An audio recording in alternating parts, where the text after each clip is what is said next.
you know what I thought I would do is, oh, let's see. Should I have Pete just sitting here, or should I have him Well, walk in? Well, what you could do, like I said, there's many different things you could do. You could start out and say, this interview with Pete Manale Sr. Born in 1900. He's lived, where he's lived. AD, huh? AD, yeah. Not BC. Well, that's what we're going to have to make that clear. Then we'll start out with a close-up on you, widen out and span to the other chair. Big Pete walks in and sits down, and then start wherever you want to. Yeah. Like I said, that's well, what. Maybe that probably makes it a little bit too formal though with him coming in. You don't have to have. It's up to you. Or you can just be sitting there, and I'll start out in a close-up on you, back up, and then get both of y'all. But you're not going to be here, so. Well, that's what we need to get going. Yeah. Well, we can't do it now. We can just do a tile run.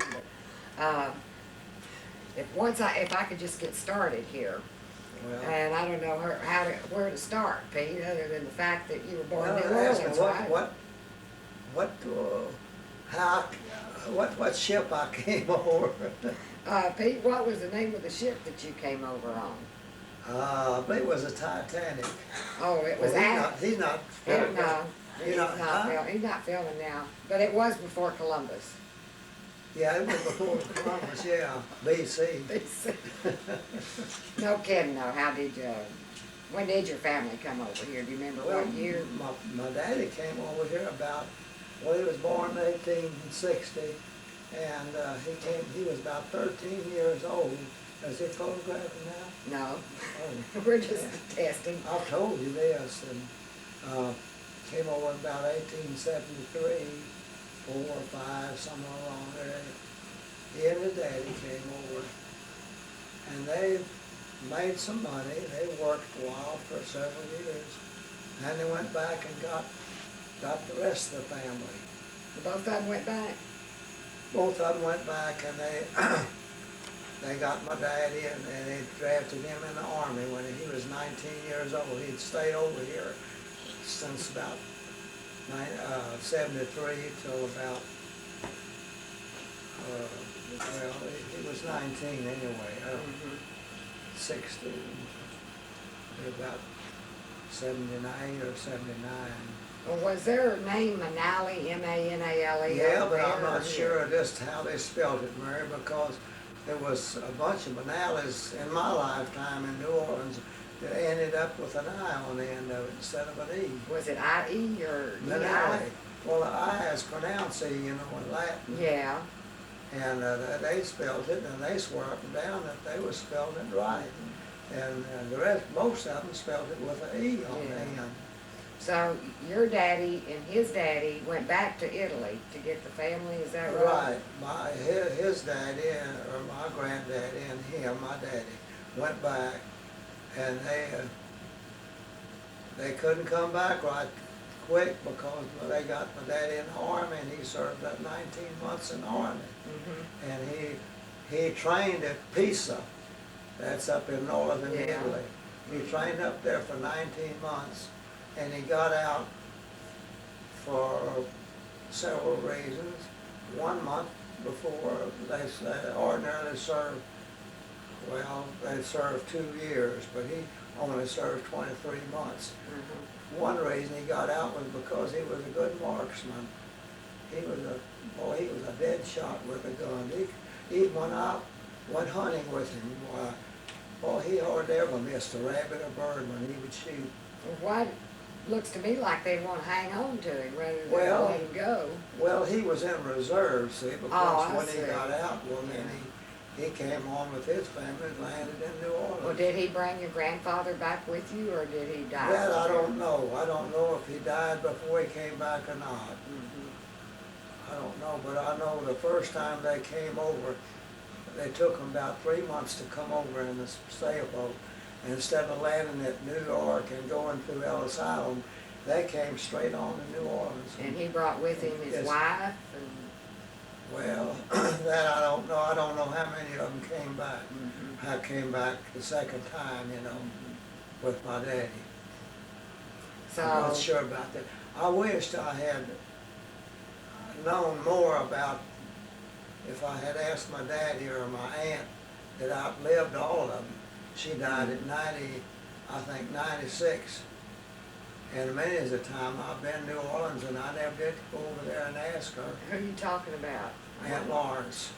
Is she the one that died when she was 100 years old? Well, no, that's Maggie. Oh, okay. Maggie was my half-sister, you know. Okay. Well, Yeah, but Aunt Lawrence was my daddy's sister. oh, I And there see. was only one girl in the family. And it was Aunt, they called her Aunt Lorenza. Uh-huh. Aunt Lawrence, Aunt Lawrence, you know. So they Yeah. got to New Orleans and, Anyway, all the kids came over and Uncle Vita and Uncle Johnny and my daddy. I think there was 4 boys, Uncle Johnny. There was 4 boys and 1 girl. Now, whether their parents came over with them or not, they must have, because I don't, a bunch of kids couldn't come to well, Pete, themselves. you're doing good. If we can do this later on, we'll have it made. Okay. Can we do that again? Yeah. Okay. There. Okay, we're ready to go. And we'll try perhaps 3rd time's a charm, Pete. Yeah. Well, Well, let's see, today is the day after Christmas, 1988. And we have been wanting to talk to this fella here for a long time to kind of tap into his knowledge of history, because he's lived a lot of it, and kind of get a history of the family as well. And I understand, Pete, that your daddy was the first generation of the Manales to arrive in this country back in, what, about over 100 years now, isn't it? well, they came from a little town near Mount Etna in Sicily. Okay. Is At that the the, foot of Mount Etna. And they lived in a little village, and they had a little farm out. Most of the people over there have their little gardens, and they raise their vegetables, and they commute back and forth to where they live in the little town.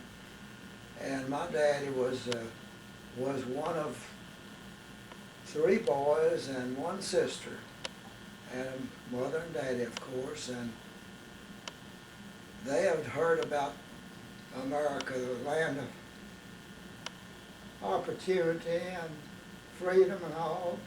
So they decided that they would try to come to America. And my daddy and my granddaddy, they decided they would come to America and work for a while and save their money and go back and then get the rest of the family. Well, on the way over, they came over in a sailboat, and took them about 3 months. And out in the middle of the ocean, they came within about a block of hitting another sailing boat out there. And Lord knows what would have happened if they had collided. I hadn't heard that story. Anyway, they came to New Orleans. They didn't go to Ellis Island to be checked in the immigration place up there. Anyway, they came to New Orleans, and then they commuted back and forth. They stayed in New Orleans a while, and they came to Texas 2 or 3 different times. End up back in New Orleans. Anyway, my daddy by that time, after he'd left out part of the story, they came over, and then they went back to get their family. Well, while they were over there, well, my daddy was at draft age then, and they got him and put him in the Army. And he was in the Army for about, supposed to be a period of 2 years, but he got out for some good things that he had. One thing, he was a marksman, and he got out a month ahead of the 24 months tour that he was supposed to do. And after he got out, well, then they all came to America, and they settled in New Orleans, and my daddy married Lena Shiro. That was his first wife. Was she in New Orleans or was she in Italy? They married, they lived in New Orleans. But he married her in New Orleans. Yeah, they married in New Orleans. What was your daddy's full name? They just had one name, Joe Manale. He didn't have a middle name? No, not that I know of. It was Joseph or Joe? Most of the people that have two names, well, when they're confirmed, after they're baptized a Catholic, well, after they get to age where they know what they're doing, or more or less responsible, then they pick a name that they have, That's right. that they want, That's and right. then that's confirmed at their Yeah. confession before they take That's right. communion. That's right. So anyway, my daddy married Lena Shiro, which was his first wife. He was married twice, and in fact, my daddy married two sisters. She would have been my aunt if she had lived. I'll be darned. But anyway, or else she would have been my mother, I'm Yeah. not sure. Yeah. Well, But, you but anyway, my daddy married the second Shiro daughter, and made my granddaddy very unhappy, and he didn't approve like of it. that, huh? And he was one of those kind of old timers that, see, he thought one daughter was enough. Well, did you know him? Huh? Did you know him? No, Your I grandfather never Shiro? knew either one of my Oh, you didn't? grandparents. How long was he married to Lena? Well, he had three daughters and one son From Lena. from Lena. And what were their And names? then she died. I don't know exactly just what. I think it was from a childbirth or something, miscarriage or Oh, is something. that right? I'm not sure, but anyway, then he married this second Shiro girl, which was Mary. That would be my mama. And my mama then raised three of those first four herself. What were their names, Pete? the Their first name four? was, Maggie was oldest, she lived to be 96. Josie, she was the second, and she lived quite elderly, but not as old as Maggie. And she's also expired. And then Nick, he was a boy, and he was the third one of them. Third of one of my half sisters and brothers. He lived to be about 97, didn't he, Pete? Yeah, Nick was about 96 when he died. He's been Oh, dead 96. about a year. Mhm. And then Mary was the baby, and she has passed away too now this last year. Just this year, yeah. And Mama raised her from a little child. Mama had her hands full with all those I guess so. stepchildren and nieces and nephew. Well, And then your daddy had how many children with he had four Mary? with the first wife and 6 with the second wife, which would be my sister's. He little was a sister. busy fellow, wasn't he? Yeah, it was a big family. Well, that's what they did then. They raised a lot of kids. So But tell me the first and the last with Mary. Who was the first with Mary? Mary was the last of the first bunch. But with She his, was the baby. But with his second wife, who was the first child? Lena. Lena was the Lena first was baby? was the first child in the second bunch. And they named that child And after I'm the the first second, wife. second one, yeah. You were second. Mama had 6 children of her own. Mhm. 5 So- girls and 1 boy. 4 girls and 2 boys. So Lena was first, Lena. then you. Lena was first, and I was second. Lily was third. Rosie was fourth.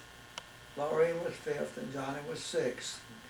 And out of all of those, well, there's- you're all living except for, There's, yeah, there was, let's see, there's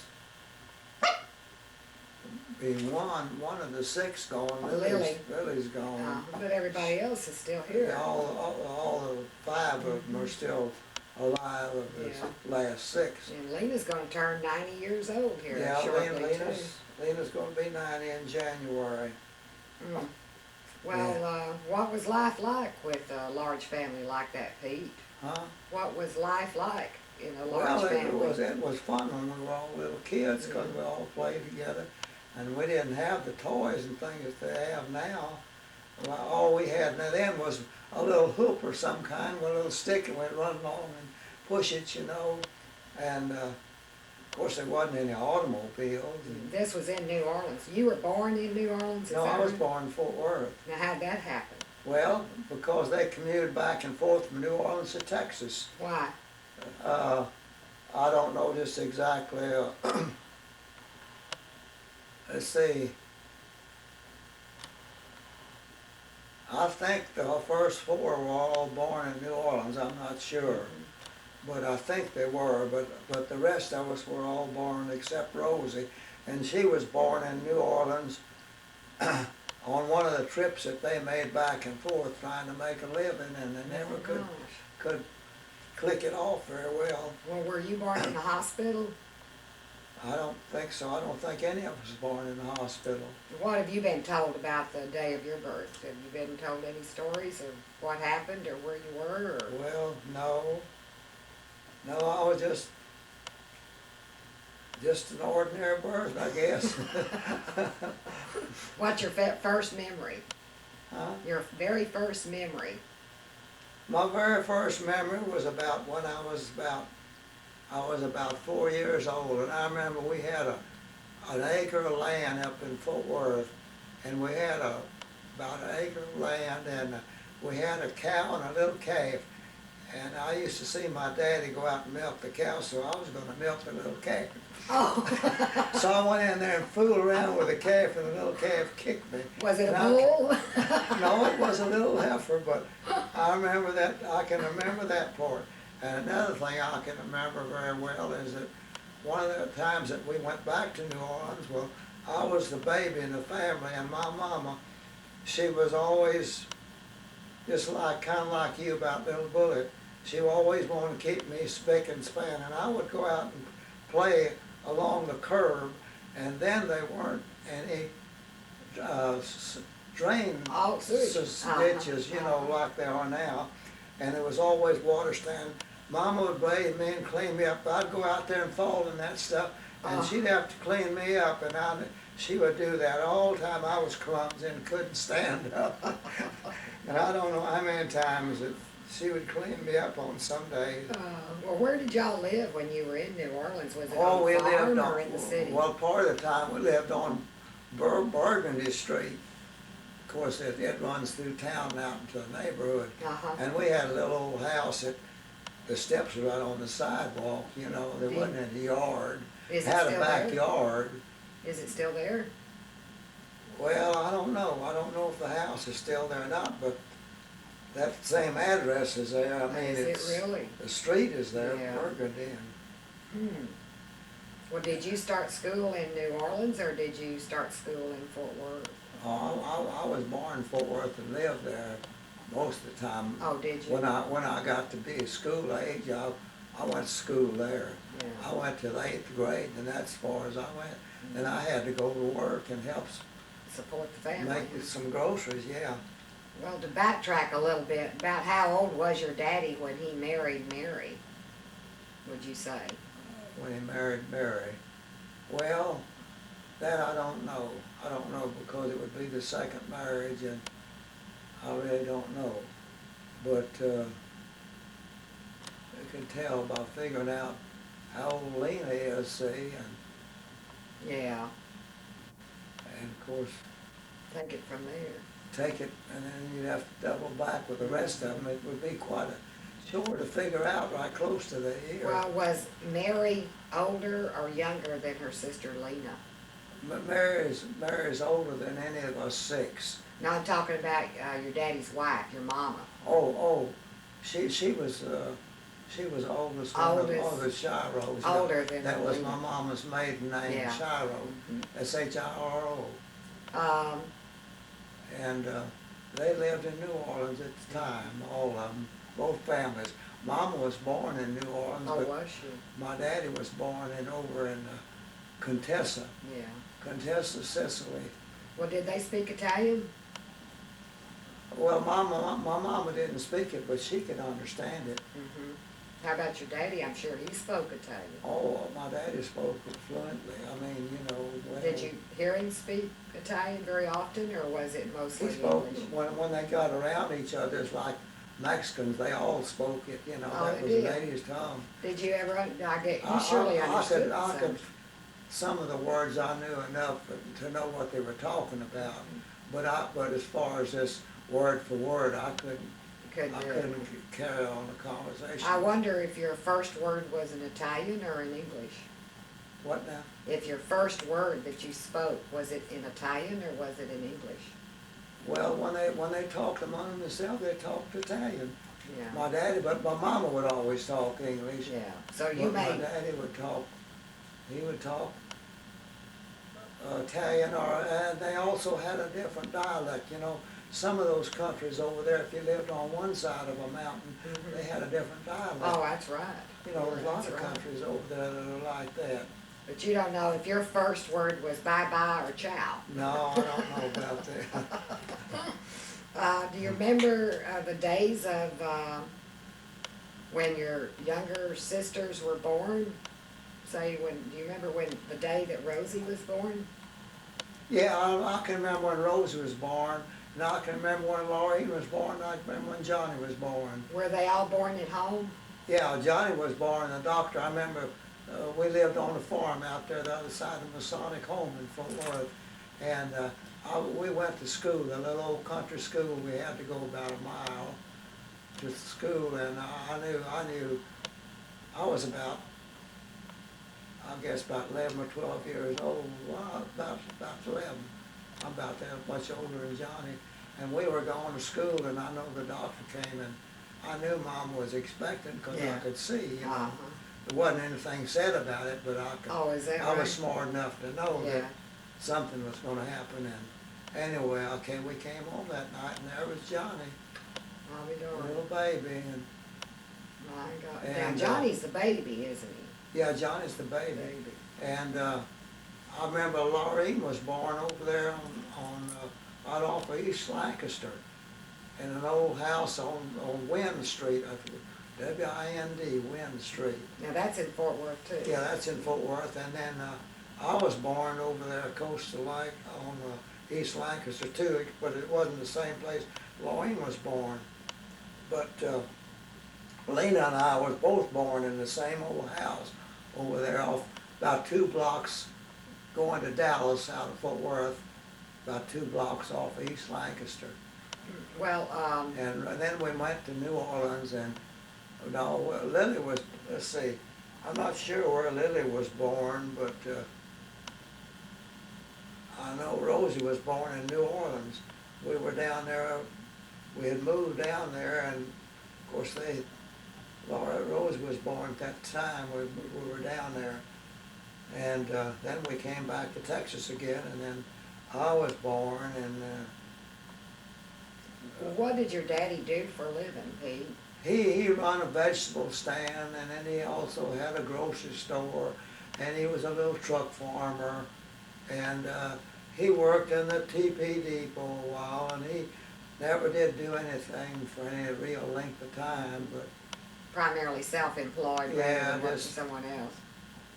just never did do much of anything. Did your mama work?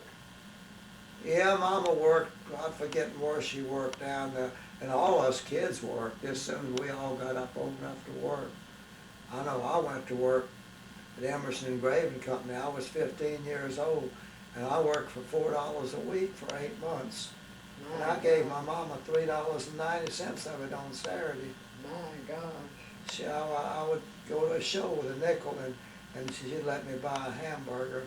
Laureen told me that your mama made sure that you had some meat to eat after you came home from Yeah. work. Yeah, She always fixed you a little round steak. yeah, poor mama, she not only raised her own children, but she raised 3 of the first 4. My goodness. Well, who was the first one to leave home and get married and start their own family? Well, Maggie lived with Aunt Lawrence when she got up big enough, after she got, several years. 3 or 4, 5 years old, she spent her time with Maggie, and she grew up, and then finally she married my aunt Lorenza's brother-in-law, Well, which my would be her goodness. husband's brother, My Dominic. goodness. And then that was the one that was married to Maggie. My goodness. I didn't know that. Yeah. Hmm. And they all had meat markets. That's when meat markets were separate from grocery stores. Mhm. And they all did real well. But my daddy he had a fruit stand. And he had this fruit stand in Fort Worth and in New No, Orleans? in New Orleans. Just in, New in New Orleans. Orleans? Yeah, he had a grocery store in New Orleans too. Mhm. Well, when he was in Fort Worth, he was He worked in farming? the depot, and he had a little truck farm, and he would farm and sell his vegetables. And Did he ever take you with him? yeah, oh yeah, I went with him nearly all the time. Oh, you did? Yeah. Help Well, we him lived sell, on huh? that. Well, now it's out in town, but then it was out in the country. It was out near the Masonic home in Fort Worth, about a mile past it. Well, I understand that he was killed by, what was it, a carriage or a car? He was killed on, that's a coincidence, because that was the year that I joined the Masons. It was 1926, and he got killed going to see the Mardi Gras parade, which is in February. It was February, I don't know the exact date, but it's February 1926. Were you in New Orleans when it happened? No, they sent, we didn't have a telephone, so they wired me and told me that he had been killed in an auto accident. He was going to see the Mardi Gras parade, and it's on Magazine Street, the traffic goes two ways, and he dodged this bunch of traffic coming this way, and he ran right into another car coming the other way. He was hit by a car, not a carriage. Hit by a car, and he was, I guess you say, killed instantly. Well, 1926, they didn't have too many cars then, did they, or do you? Oh, yeah, They there was did? a lot of automobiles in 26, Mary. Hmm. Yeah, there was a lot of cars. In fact, I had an old Model T Ford in 1923. Oh, you were And uptown they had then. cars a long time before that. Well, I just imagined that there were cars, old but not model- that many. That old Model T, boy, that was some runabout. Hot stuff, huh? Well, did you go to New Orleans for the funeral? Oh, yeah, Oh, yeah, I yeah. went just as soon as I found out. I wired back and I said, well, they told me he was killed in an accident. And I thought maybe that they were in a wreck, you know. Oh. So I wired back and asked them, well, was anybody else hurt in the wreck? Oh. And so anyway, we got it all straight, and we all went down there, Lena and me and all of us went down there. Where is he buried, Pete? Funeral. You know, I've never heard anybody say, let's go to Daddy's cemetery while we were in New Orleans. You know where he's buried? Well, yeah, well, Mama, when she, see, they had a grocery store there at the time when he was killed. Well, after that, well, they sold the store out. Mama wanted to come back to Fort Worth. But when she came back, she had they bury him above the ground down there, you know, in those Yeah. vault thing. And she had him shipped back, his body remained shipped to Fort Worth. So he's buried in It's at Fort Worth. Greenwood Cemetery. Are they buried together in the No, same? they're right, yeah, on a little plot there. Well, I didn't know that. Yeah. Well, I sure didn't know that. Yeah, they're up there at Greenwood, right close to where Margaret's buried. Well, we should go by there and visit that. I would like to see Yeah. that. Huh. My gosh. Well, I Yeah. guess that was quite a shock to have your daddy's life ended so Well, suddenly. my like mama that. had three plots there, and she had my daddy move there, and then when Mama died, she was buried in one of them, and before she died, well, Uncle Nick, that was her brother, he's been dead a long time. Well, she had an extra lot, so he didn't have any place to be buried in, didn't have any money either. Anyway, she gave him one of those lots and had him buried there. So those three are buried right along Same area. together there in Greenwood Cemetery. Goodness. Well, when you went back to New Orleans for the funeral, did you stay down there and help take care of your mama then, Pete? I stayed down there a while until till they, I was living in Fort Worth, see? Yeah. And working in Fort Worth. I was living with Lena and Victor at the time Oh, that you happened. weren't. You weren't married yet, were you? Oh, no, You were no, only I wasn't 26. married, no. So anyway, we went on down there at the funeral, and in those days, I can remember that they didn't, people didn't put the bodies and leave them in the entertainment. They put them in a home, in their home or somebody's Yeah, house, you know. that's or something. right. I can remember it was in their house, and they had the coffin there, you know, and anyway, he never suffered because he was almost instant. I understand that he was a very handsome fella. He was quite, and I've been trying to get a picture of, he had one picture of him where he was sitting down and his first wife, Lena, was standing up, and he was holding his derby in his hand like that. Mm-hmm. Yeah, he was had one of those little pointed mustaches, and I've been trying to find out who's got that picture, and I was gonna have one made of I him. sure would like to see that 'Cause he picture, was- Pete. He was, Handsome devil, huh? he looked like old Clark Gable in it. No kidding. Yeah, he was. Hmm. He was quite Well, quite did, handsome. But he never could make a good living. well, he probably had all those girls chasing him. He couldn't keep his Yeah, mind on what he was But supposed he to be got doing. help from some of them, Mary. Well, we all had to get out and go to work when we got up big enough to work. You know what work is, don't you, Oh, Pete? God. Well, all of you, you and your brothers, or Johnny and your sisters, you all went out and worked early in your life, didn't you? Oh, yeah, we've all worked ever since we were, we were teenagers. Rosie went to work for a telephone company. Rosie worked for the telephone company. She went to work for the telephone company when the time that they went, on one of the trips they went back to New Orleans with us, she went to work. So did Laureen. Yeah, And then they both married down there.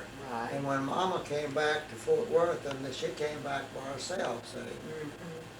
But they, Oh, she just, then So- lived by herself. yeah, so, they, Rosie met Joe, and they finally ended up, and, well, Lily came back, but then, like these old timers, they always have somebody to match them up with somebody. Oh. And that's where she met her husband, Now, that's Jake Lily. Terranova, Yeah. see.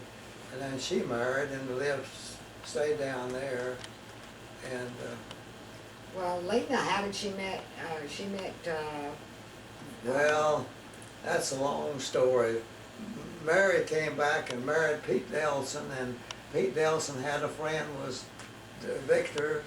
Victor was his friend, and so he a blind date? introduced them together, and they married, and They never had any children, did they, Pete?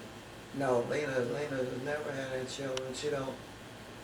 That's the reason why I feel so sorry for her, because, you know, that argument Laureen and I had. Yeah.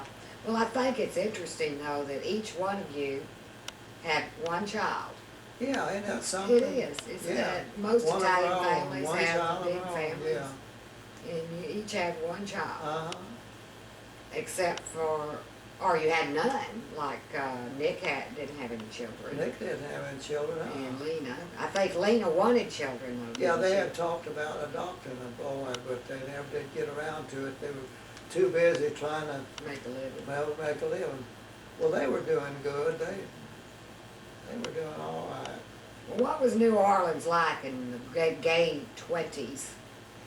Or is there a lot of night clubbing and dancing and partying going on? Well, of course, they had, you know, like all these foreigners, they had their group, and they would get together and play games, you know, that like they would pitch horseshoes or pitch dollars to a hole or something.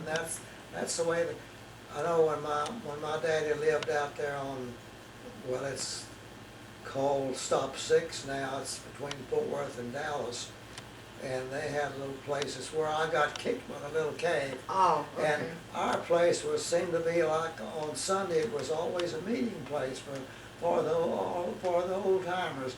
and they would get a little keg of beer, and they would all get together and drink beer, and they'd play this game. They'd play for money, see, and they'd have some big times. And that's the way they'd go on a car riding or something. Yeah. And enjoy it. Well, they would play these old time games. They didn't get dressed up and go dancing to. Oh no, Gotcha. no. If they danced, they danced at home. They played a Victrola, you know, when you was lucky enough to have one.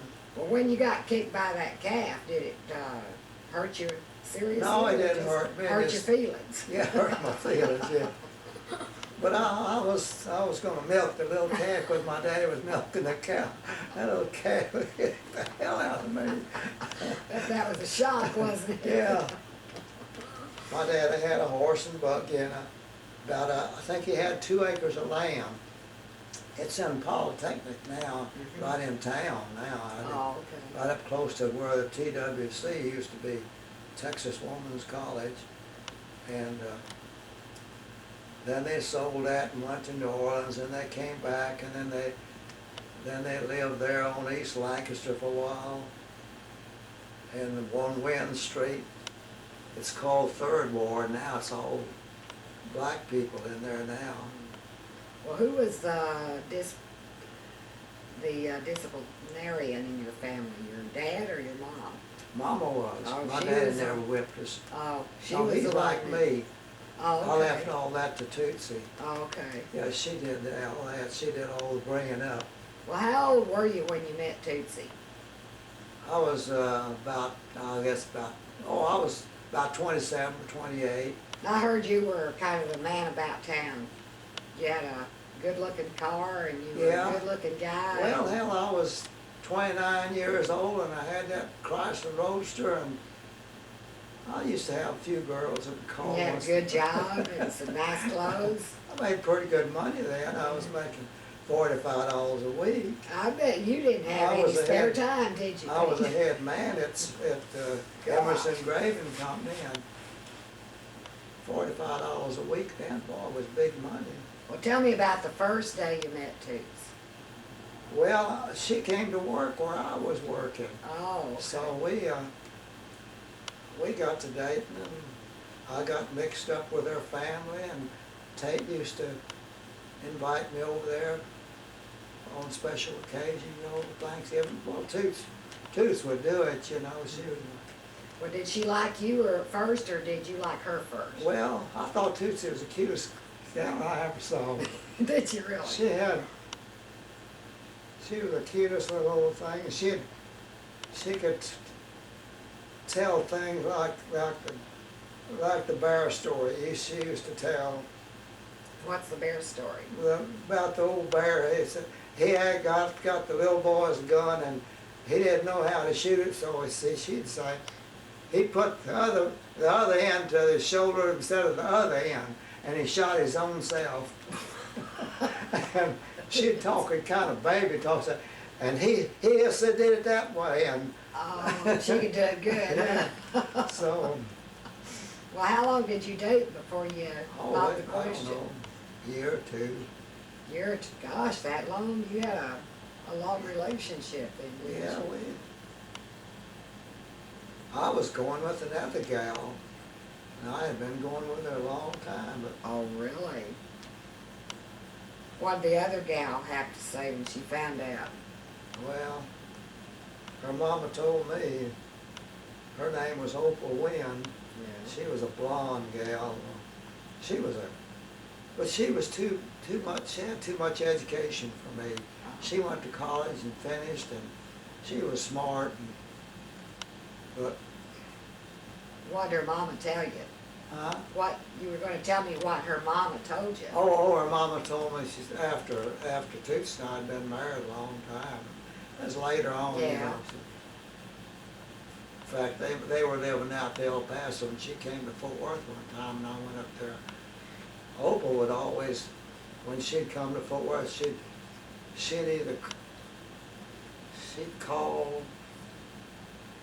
she'd call her, write me or something, let me know, and I'd go see her, you know. You didn't? But there wasn't nothing going on between her and me, except that her mama told me that said, says, she said, I was disappointed, says, always thought you and Opal was gonna get married. And I never did answer, I never did tell her why or nothing. Yeah. Well, I think you made the right decision. We went together too long, Mary. Oh, you and Opal did? Yeah, we went together, I guess, 6 years. Uh-huh. Oh, my gosh. Yeah, and we just kinda got to where we kinda began to drift apart.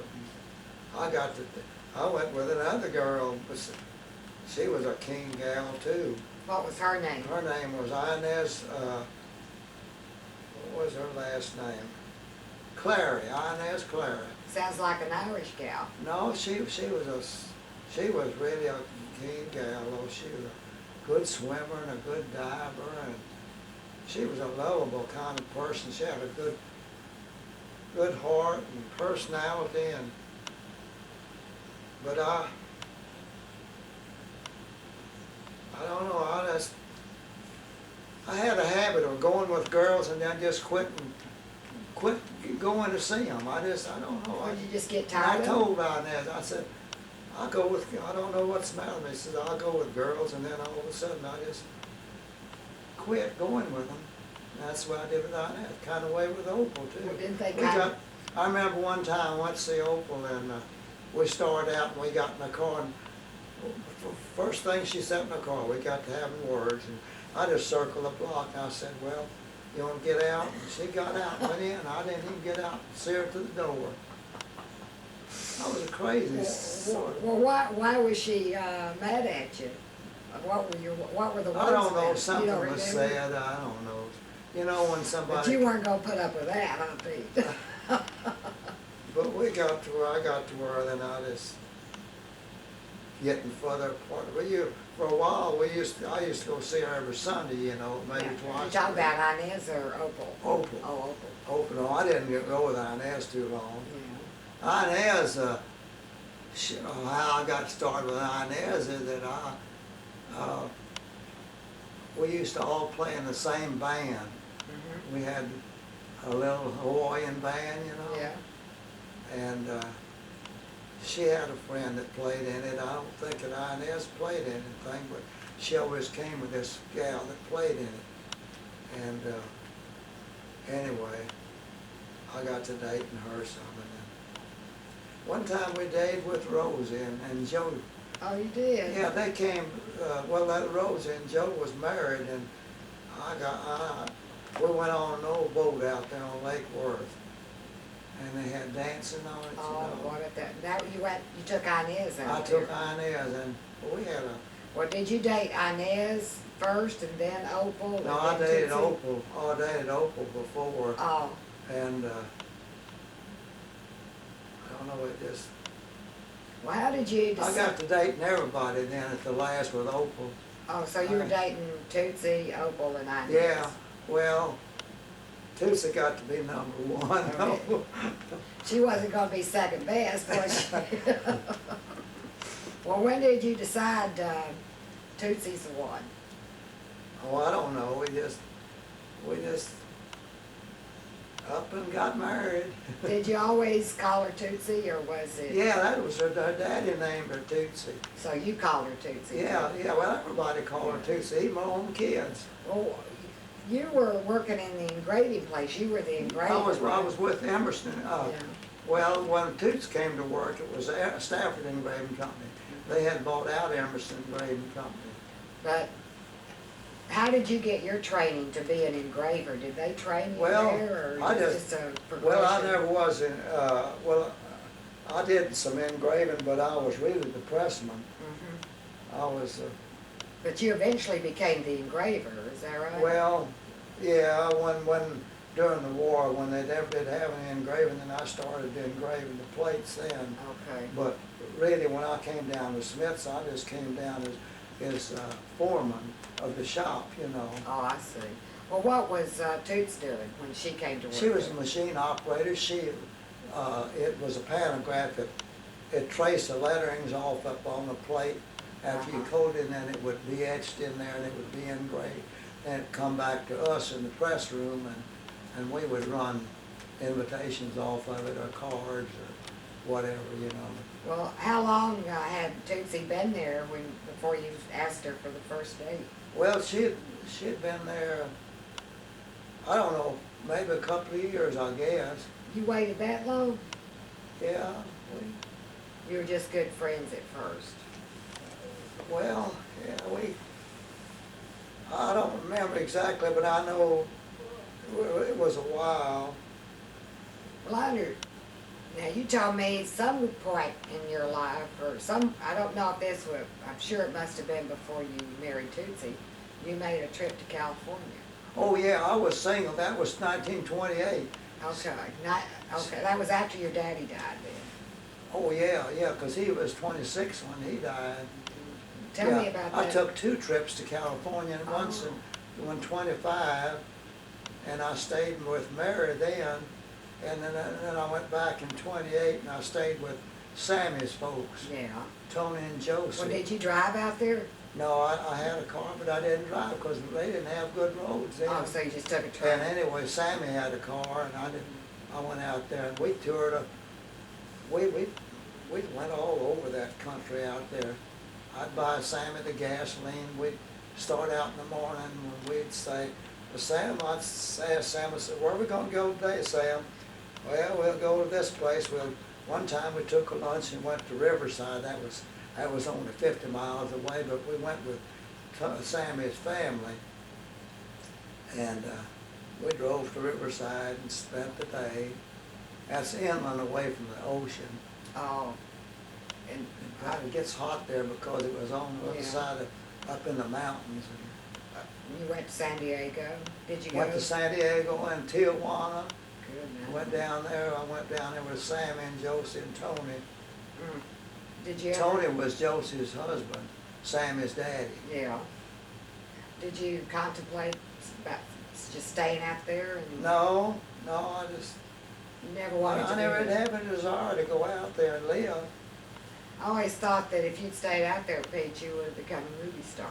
Oh, The second Rudolph Valentino. oh, Mary. No, I never did have. When I was out there, well, they had Hollywood Boulevard wasn't even solid then. Well, that was you say They it was had- 1925? Have you ever heard of the Chinese? Yeah, the theater. That has the Uh-huh. fingerprints and footprints. Well, we saw that. We went to the show. Sammy and I went to that show one day. They were having these real good movies. Raymond Navarro, you don't remember him.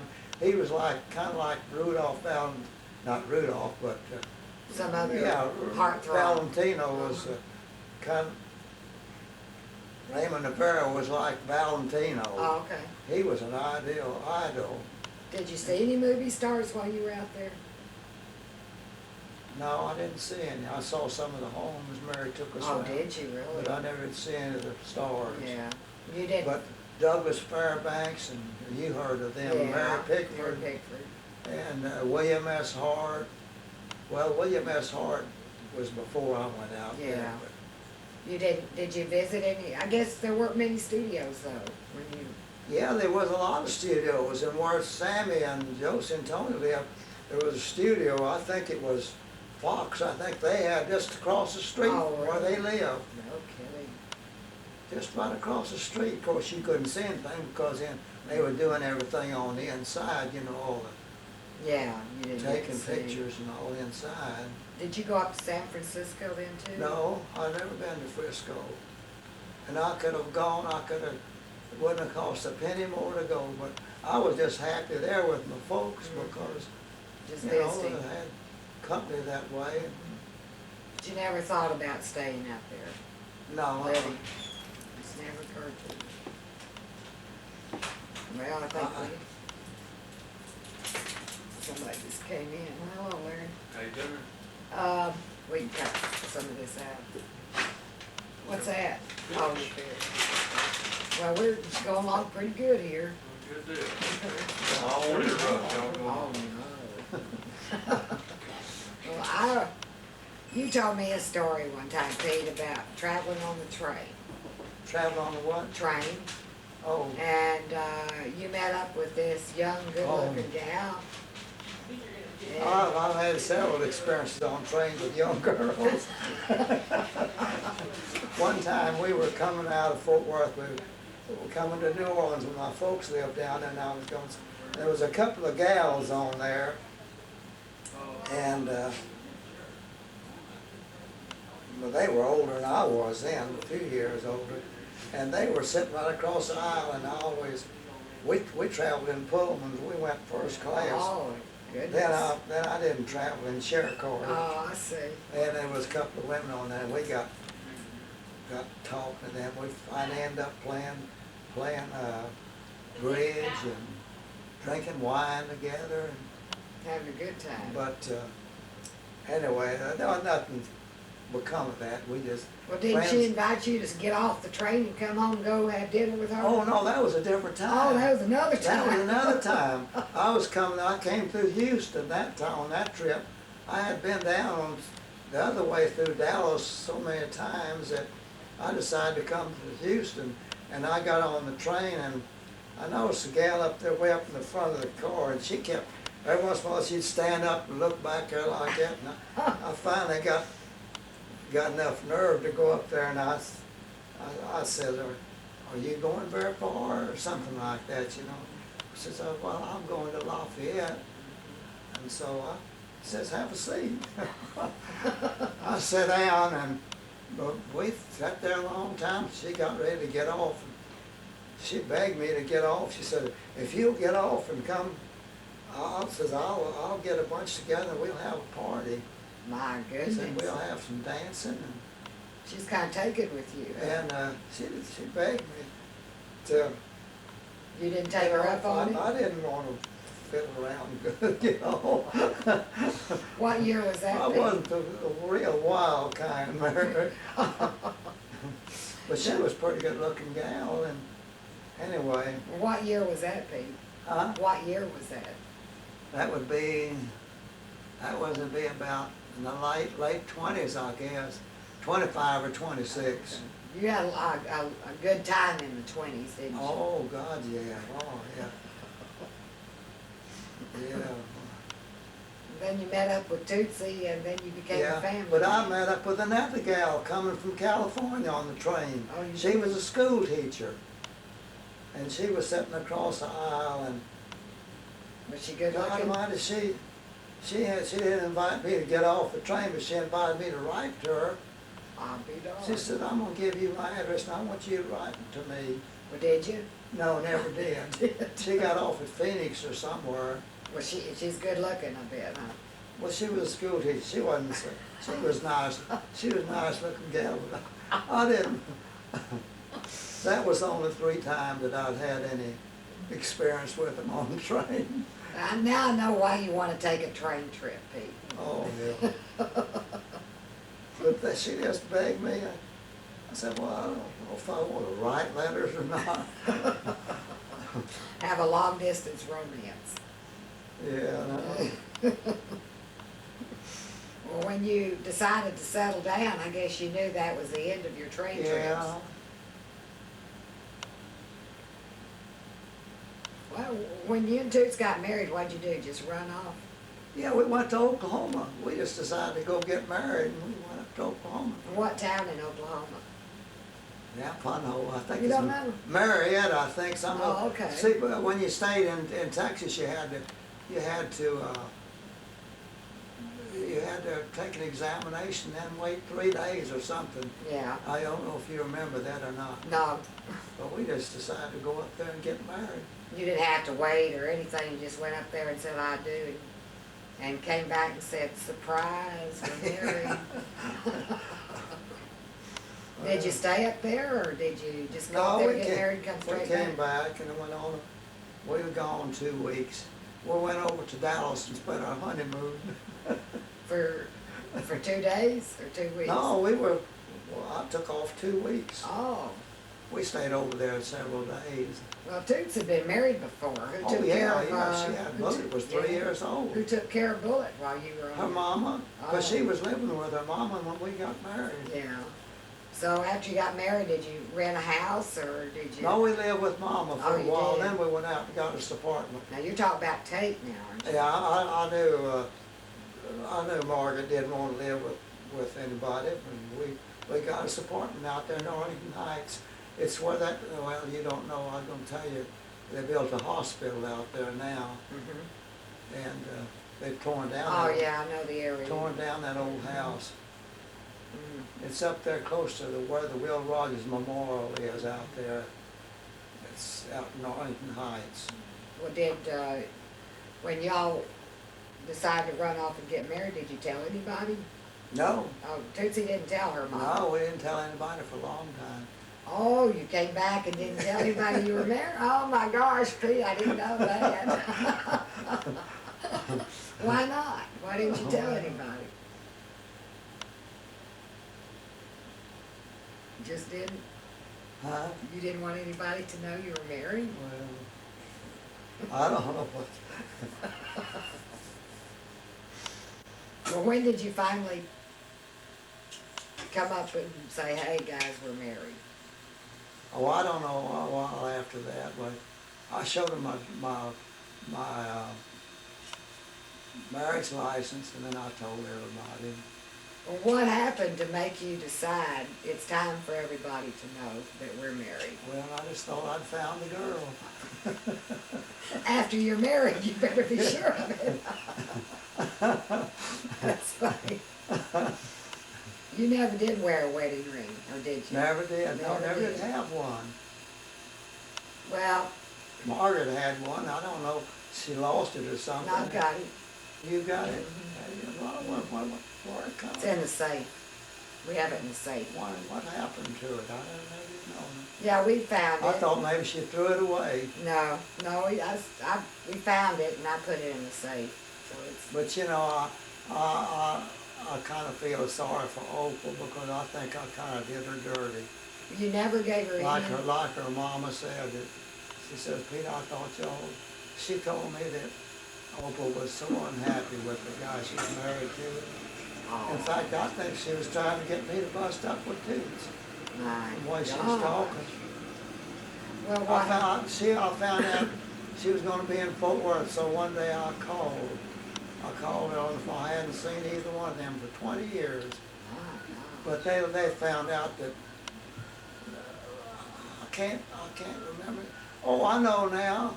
They used to call my mama when she lived in Fort Worth. And Mama would tell me that Opal called. My. And she said to tell you she's gonna be in Fort Worth. You never So and called so. her. And I went up there one time and I called her mama, and I told her, I said, her name was Wynn. I said, Miss Wynn, you know who this is? She said, no. I said, well, think back 20 years. I hadn't seen him in 20 years. And I told her, and then, of course, I went to see her. And Opal wasn't there, just, she was there by herself. I don't know, she was just visiting or something. And she was the sweetest little old woman. Mm. That's Opal's mama. Little blue-eyed out. Well, when was the last time you saw Opal? Uh, When was the last time you saw Opal? 19, I think about 1960. I don't suppose she's even alive Really? now, because she was only 4 years younger than I was. And I don't imagine she's even alive now. She lives at El Paso, last time I heard. But she did finally marry and she had children, right? Yeah, oh yeah. Well, she married after I married. And But you went with her for 6 Opal years. was disappointed, I know, because I could tell the way she acted. And in fact, I went to see Opal several times after we were married. After she was married Did too. Tootsie know this? Yeah, Toots knows it, cause I told her, but she wasn't. She didn't care. She was broad-minded. Yeah. Yeah, I went to see her mama, and Opal wasn't there at the time, and that's when her mama told me that I sure thought that you and Opal were gonna get married. I said, well, I kind of clammed up and I didn't say anything, and she said, well, that old guy she's married to, sound like she's trying to get me to, Break it up and come in and be yeah, the savior. or huh? say that I would break up the Toots and marry her. He said, "Oh, I just hate you and hate him," she says, "he just hollers at her and they fuss." I didn't say a word. I said, well, Mm, just to myself, yeah. what can I say?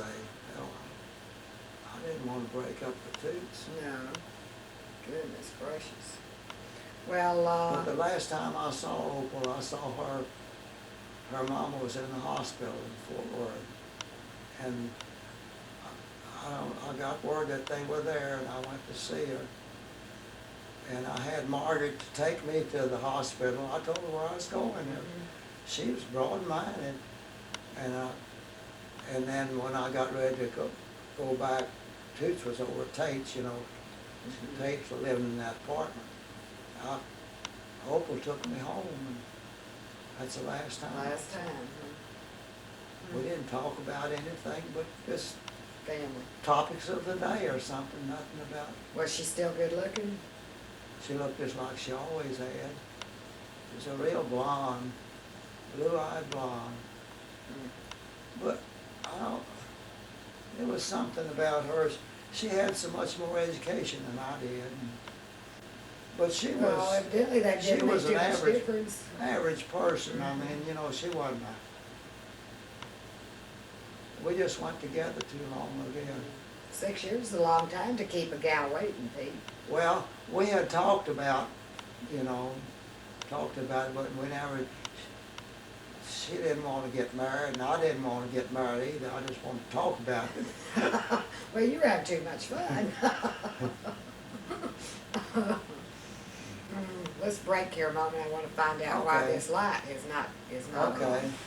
It was on, wasn't it, Pete? I forgot all about that. It has quit working. Let me see. You're going. Okay, Pete, as we were saying, you went with Opal for 6 years and Tootsie came along and you dropped Opal like a hot potato and Well, married not up with... not like a hot potato, maybe like a warm one. Okay.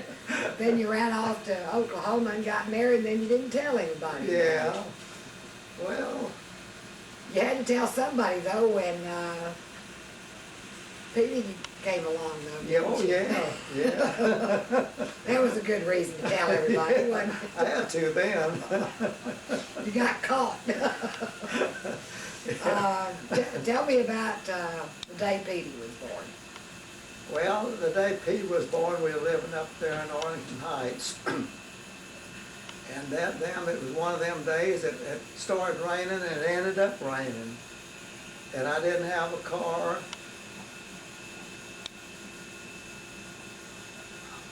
And I had to walk down to that 6 Points down there where Will Rogers Auditorium is, down and call the doctor, and the doctor was in either in Houston or Galveston at a convention. But anyway, we got a hold of the nurse, and she got some other doctor, and he came in, and that's where Pete came in. Well, And if you didn't have a car, how did you get Tootsie to the hospital?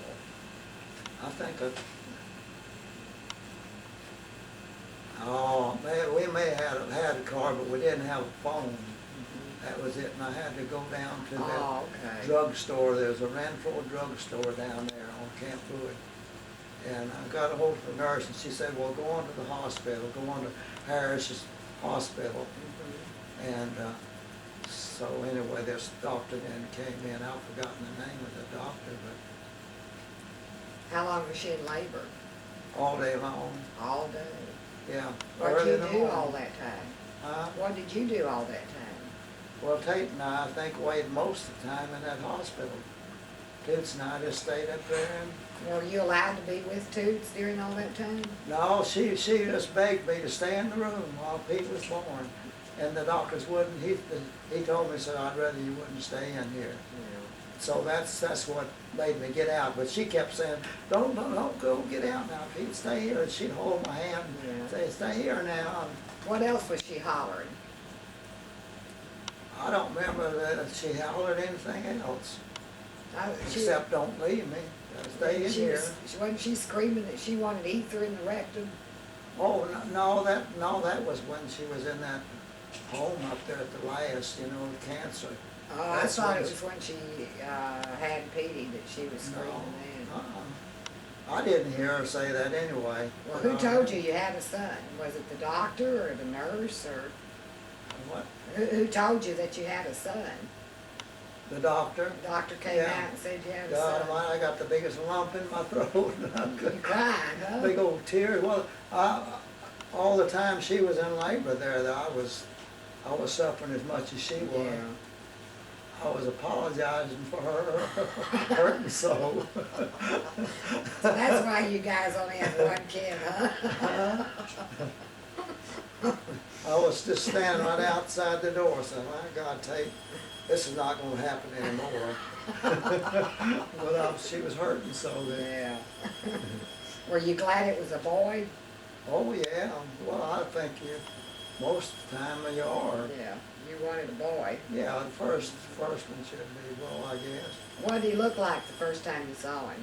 like hell. Oh, he did. No, everybody said how pretty he was. You didn't But think when that. Petey was born, he had the darndest forehead up here, boy. Yeah. I big thought, guy. my God, has he got water on the brain? Don't tell Petey I said that. Oh, I won't.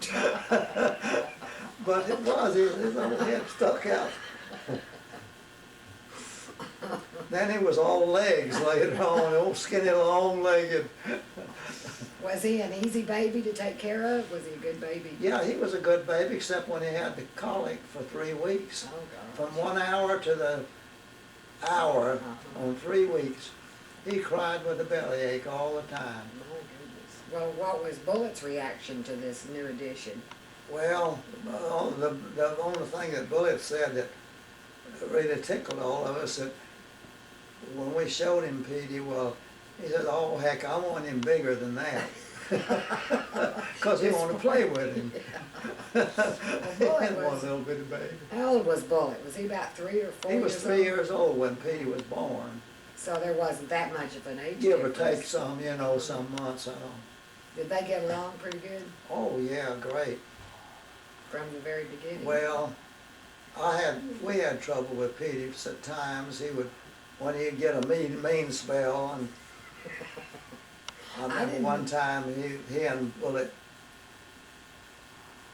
were arguing about something over the table, and Pete kind of spit at Bullet. My God. And that's the only time I ever hit Pete. And I popped him in the face with my hand, you know. Uh-huh. Not real hard as I could hit, but just give him a good slap. Uh-huh. And he spit at him across the table for arguing. They were arguing kind of like that, you know. I bet he went into shock, didn't he? He did, because I never had touched them, either one of them. Mm. Tootsie used to take Pete in the bathroom and get the fly swatter after. He'd say, boy, that fly swatter sure hurts. He can tell you about it. Oh, man. Are Well, you- what was the story I heard? A neighbor let Pete get into some ink or something? Oh, yeah, that was old man, spelled his name Smythe, but they pronounce it Smith. Smythe. Yeah. or something. And he was crazy. Old man Smythe was crazy about Petey. And he was cute, I'll admit that. Yeah. But anyway, he had the ink, an ink bottle of ink or something. He was sticking it in there, and he was doing it like that and marking it off everywhere. And that old man Smythe said, now isn't that cute? Oh, my gosh. I Toot- bet Toots Toots- had a fit, didn't Toots, she? yeah, Toots had a fit. She saw him doing that. She said, my God, getting that ink all over everything. Well, where were you working when Pete was born, Pete? No, because it was on Sunday. No, I mean, when he was born, I know you were working, not the day he was born, but Yeah. Oh, yeah, I You were never still working was as a- out of a job. I know that, but where were you working then? Oh, Were I you was still there? with Emerson Engraving Still Company. there? No, Stafford. Oh, you were at Stafford then? Stafford Engraving Company, yeah. And you stayed there until you later transferred to Waco? Well, I is that stayed right? until Stafford brought out Emerson. Then I went over with the sales, see, I Yeah. stayed. And then then after we worked in 42, then I went to work down at Smith's and worked a year. And the war was going on, and things was getting to where you could hardly get any copper, you know, that we used to Yeah. cut our plates, engraved plates on.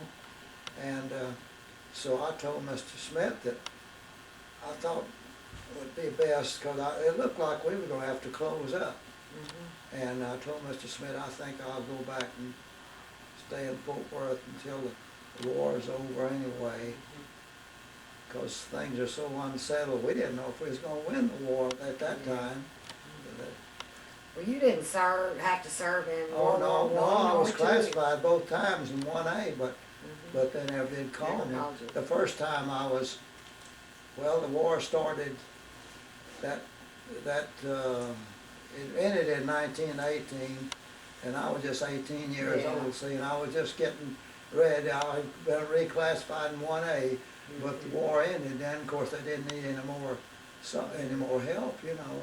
You were kind of too old for the Second World War. Yeah, weren't too you? old. I was Yeah. classified 3A then. Oh, I see. Yeah, I was 40, well, when we got into it, it was 42, wasn't it? I was 42, and I had two children, see, so Well, what was, I registered and I was classified, but if it had lasted much longer, I might have gotten called.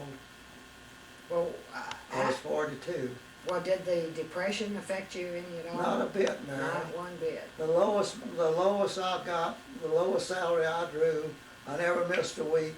The lowest salary I got was $30.25 a week. And we worked 36 hours. We worked 4.5 days. You were married then too, Oh, weren't you? yeah. Yeah, we bought that home. My I never gosh. In the missed- middle of a depression, you bought the Yeah, home. we never missed a payment, but boy, there's a lot of them that did. Goodness gracious. No, $30 a week then, boy, that was a lot of money. Well, how were A lot of them were working for $10, $12 a week. how were your brothers and sisters faring during the Depression? Did they do as well as you did? Rosa had it pretty hard because Joe, he couldn't find work in New Orleans, and he went to Florida and worked in a shipbuilding place. And Rosie was working as a telephone operator. And I think they were living with Joe's folks at that time down on Jackson Street. And they had it pretty tough for a while. How was your mother doing? How was she? Who was supporting? Well, Was she able to work during that time, or did you guys all chip in and? well, Mama had her house, you know, and we would help her some. All of us would pitch in to help her a little bit. And she had a little money put away. But she had to pinch pennies, though, you know. Wasn't easy.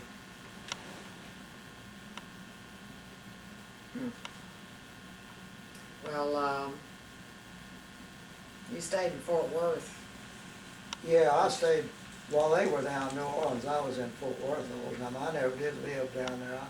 I used to visit them 2 or 3 times a year, but they had, at the last, they had the grocery store, and that was, they were making a living in the store, but, Well, was Tootsie working too? I guess she was, wasn't she? well, that was before Tootsie ever came in the No, family. later on when you. Oh, yeah, well, that's where I met Yeah. Tootsie, with work. Yeah, but after y'all were We got to married. courting while she was working, see.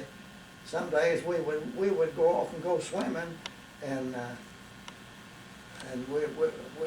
we decided we'd work till noon, we'd get an hour during noon hour, let's go swimming. We'd go off and not come back the rest of the day. Golly. Well, after y'all got married and had Petey, did Tootsie work then, or did she stay home and be a housewife? She worked a little bit down at Mr. Stafford's store where they sold the engraving later on, and that was the end of it then. I mean, if we're working. Well, did you, once the boys got older, did you get involved a lot in their school and? Yeah, we had the dad's club up there at that Carroll Peak School. That was the elementary school, and I was I don't know what you call it, but anyhow, I was project chairman or something on the school board or whatever it was. And I got them to put some lights up on the school grounds so the kids would have places to play. I went down to the school board, you know, and told them that, you know, that we had a dad's club out there and that we were all wanting to put some lights up. So they put some poles up out there and put lights, connected up, and the kids had a playground there on the school ground. Before that was all dark at nights, and that kept them out of mischief, you know, running loose around. Yeah. That was the only thing I ever did that, Well, you went camping with them and that sort of thing, didn't you? had what? Camping, didn't you go camping? Oh, yeah, we had a boys' club. Yeah, Yeah. that was a little bit different than on the school board or whatever it was. Yeah, we had what they call, I believe we called our club the Loyal Soldiers. Pete was kind of young for that club, but Bully was the right age. And we used to meet at our house. Well, I say our house, one of the kids' Yeah. parents' home, but most of the time it was at our house. And we nearly tore up that house. There was about 11 or 12 kids in there, it was all about their age at that time. There's about, what would that be, about 10 or 11, I guess, somewhere along that, the oldest ones. We get that damn back room, and I'm telling you, it was a great big old back room with 6 windows in it. Good night. And we'd play leapfrog. The whole house would go like this. Well, how did they get started with the YMCA? We got mixed up because Bullet and Pete used to go down there a lot, and they got to, somebody started kind of promoting that in the neighborhoods, you know, for have these little old neighborhood clubs. And then the guy, the one that was the head of each one of those clubs would report down there a certain night a week, and they used to get out a little paper, you know, typewritten thing, and we would play games, and we'd always try to, you know, teach them the right things. But you had a good time doing it, didn't you? Oh yeah, we'd play games. We'd always open up with a little prayer, you know, and then close with a little prayer. Well, what, And we'd go camping lots of times, I mean hiking, you know, Yeah. not camping. We'd go out to the park and maybe spend the day and have a weenie roll, like we did one little time with you, Larry, you remember? Do you remember the time we went, It was up in Connecticut, wasn't you it? and Peter Morgan? Mm-hmm. Petey was too little, Bullet was too little. But you went along. Mm-hmm. When we walked down that river bottom and Yeah. we built a fire out there in this park and took some weenies and a bunch of cheese and oh we had gosh. fun. Mm. Who was the other boy, Larry? You don't remember, do you? Might I have know been Eric. Peter Morgan. Petey and Eric. And No, myself. Eric wasn't there. Might have been David No, Brown. Eric wasn't there. Peter Morgan, maybe just you and me and Peter Morgan. Was Dad there? I know we walked a long way. Oh, walking. Yeah. I can't remember that. I know you had to go up to town and then turn off somewhere down there in Trumbull, you know. Oh, And okay. then go down there by a creek or river, and it was kind of a dry bed, but you could walk along it. We took weenies and cheese and stuff like that. I've always heard about the great Christmases y'all would have over at Tate's house. Oh my God. Tell me a I little don't bit guess about. there's anybody that's ever had any more fun than we've had. And domino parties.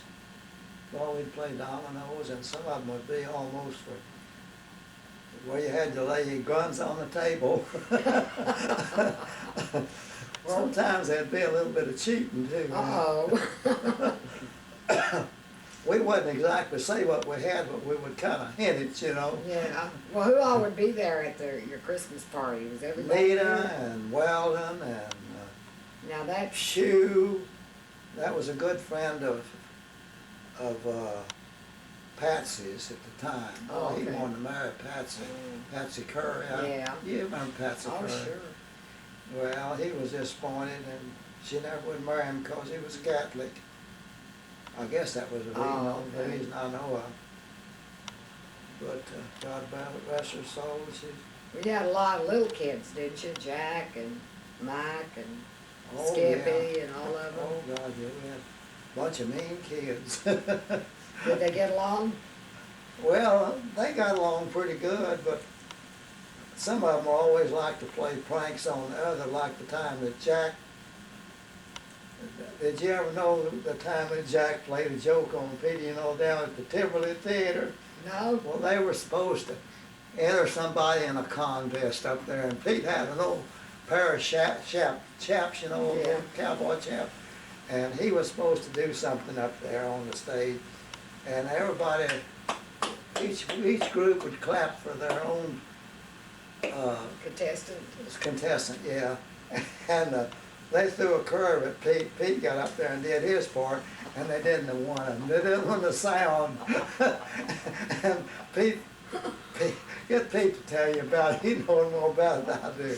Was But that Jack's you idea? can imagine how he felt though. He thought he was going to win that contest.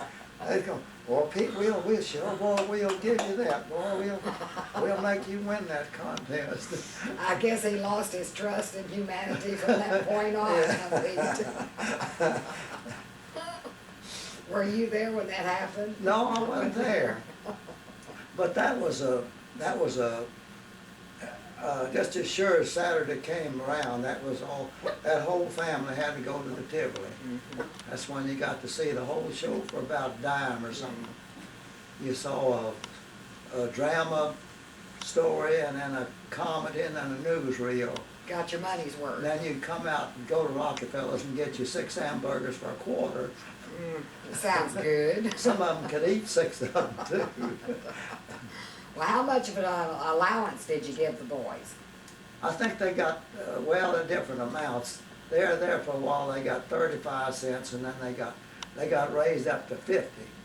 That's when they got a little bigger and they got raised up to 50 and then they go to YMCA on Saturday morning, take their 50 cents and they'd have a whole good day of fun. Did they come back and say, hey Pete, we need some more money, we ran out? No, they didn't say that, but, because they would have been out of luck because they didn't have it. We had to measure it out. Yeah. Well, when they got older, I guess they went to work to pay their own Well, way a yeah, little bit. when they got older, well, Petey got him he got him a paper route. And boy, when they slung paper routes in, they had to sling 2 papers of evening and morning, you know. And not only did they have to deliver them, but they had to go collect on them. Now they don't have to do have it. them mail the money in, Yeah. you know, with a check or something. And Pete used to hate that worse than delivering the papers because so many of them wouldn't have the money. You come back, they'd say, you come back Saturday, my husband gets paid on Saturday. Then Then they'd go he'd have to back make and a Saturday the decision. husband or the mom and either one would be there. Oh, gosh. So Pete had that paper out and we'd wake him up in the morning, so most of the time Tootsie would wake him up. And he'd go in that closet, and there was a little old box in there. He'd sit on that box, and first thing you know, it'd be time for him to be out on the paper route. And we'd go in there and try to get him out of there, and he'd be sound asleep on that box sitting there. Sounds like somebody else Yeah. I know. He worked hard, I'm telling you. He sling that paper out in all the cold mornings. Did you ever help him? No, but Bullet did. Bullet, whenever people, you know, 2 or 3 times maybe people would be sick or something, well, Bullet would go sling them. Oh, he did. Yeah, he'd have a list of the addresses and he'd do it. He did it several times. But many is the time that Pete has thrown 2 routes. Some kid would be sick, and old man Elkins, he'd come there and leave Pete's papers, and Pete wouldn't be on the route, and old man Elkins would come back and he'd start from the front of the house. He'd go around beating on the house. Oh Pete, go! He'd just cry and holler for Pete to come on out and go start slinging those papers. Because he was responsible, you know. Oh, If Pete didn't get somebody to do it, well, he'd have to, old man Elkins would have to do it. didn't do that. So he was, Well, tell me about some of Pete's girlfriends. oh my God. Mary? Is there a lot of them? Yeah, he had 3 one time, all of them named, what was that? Joanne? Joanne. He had 3 Joannes washing his car out, and he was in the house fooling with his drums. I haven't heard that They were story, out there, Pete. they were out there washing his little old Ford Roadster, I believe it was. No, it was a little coupe. Well, surely you and Toots got opportunities to kind of get away from it all every now and then, or not? Oh, well. Did you ever take trips? Or? Whenever they, one time we'd get away from them when they was down at the YMCA or out with some gals. Of course, when they got older, then they got to mixing up with the girls and nasty Song girls. again. Nasty girls. Well, Bullet ran off and joined the Merchant Marine, didn't he? Yeah, well, yeah, that was, Was that right after the war, or? that was, I think that was along the first war, I'm not sure. Yeah, he joined the Merchant Marine, and he was in that a while, and then he got out. I get confused on that because I don't know the time and which one's which. Yeah. Whether one was before the other or just what. And what did he do? He came back from that, and then he went to college? Is that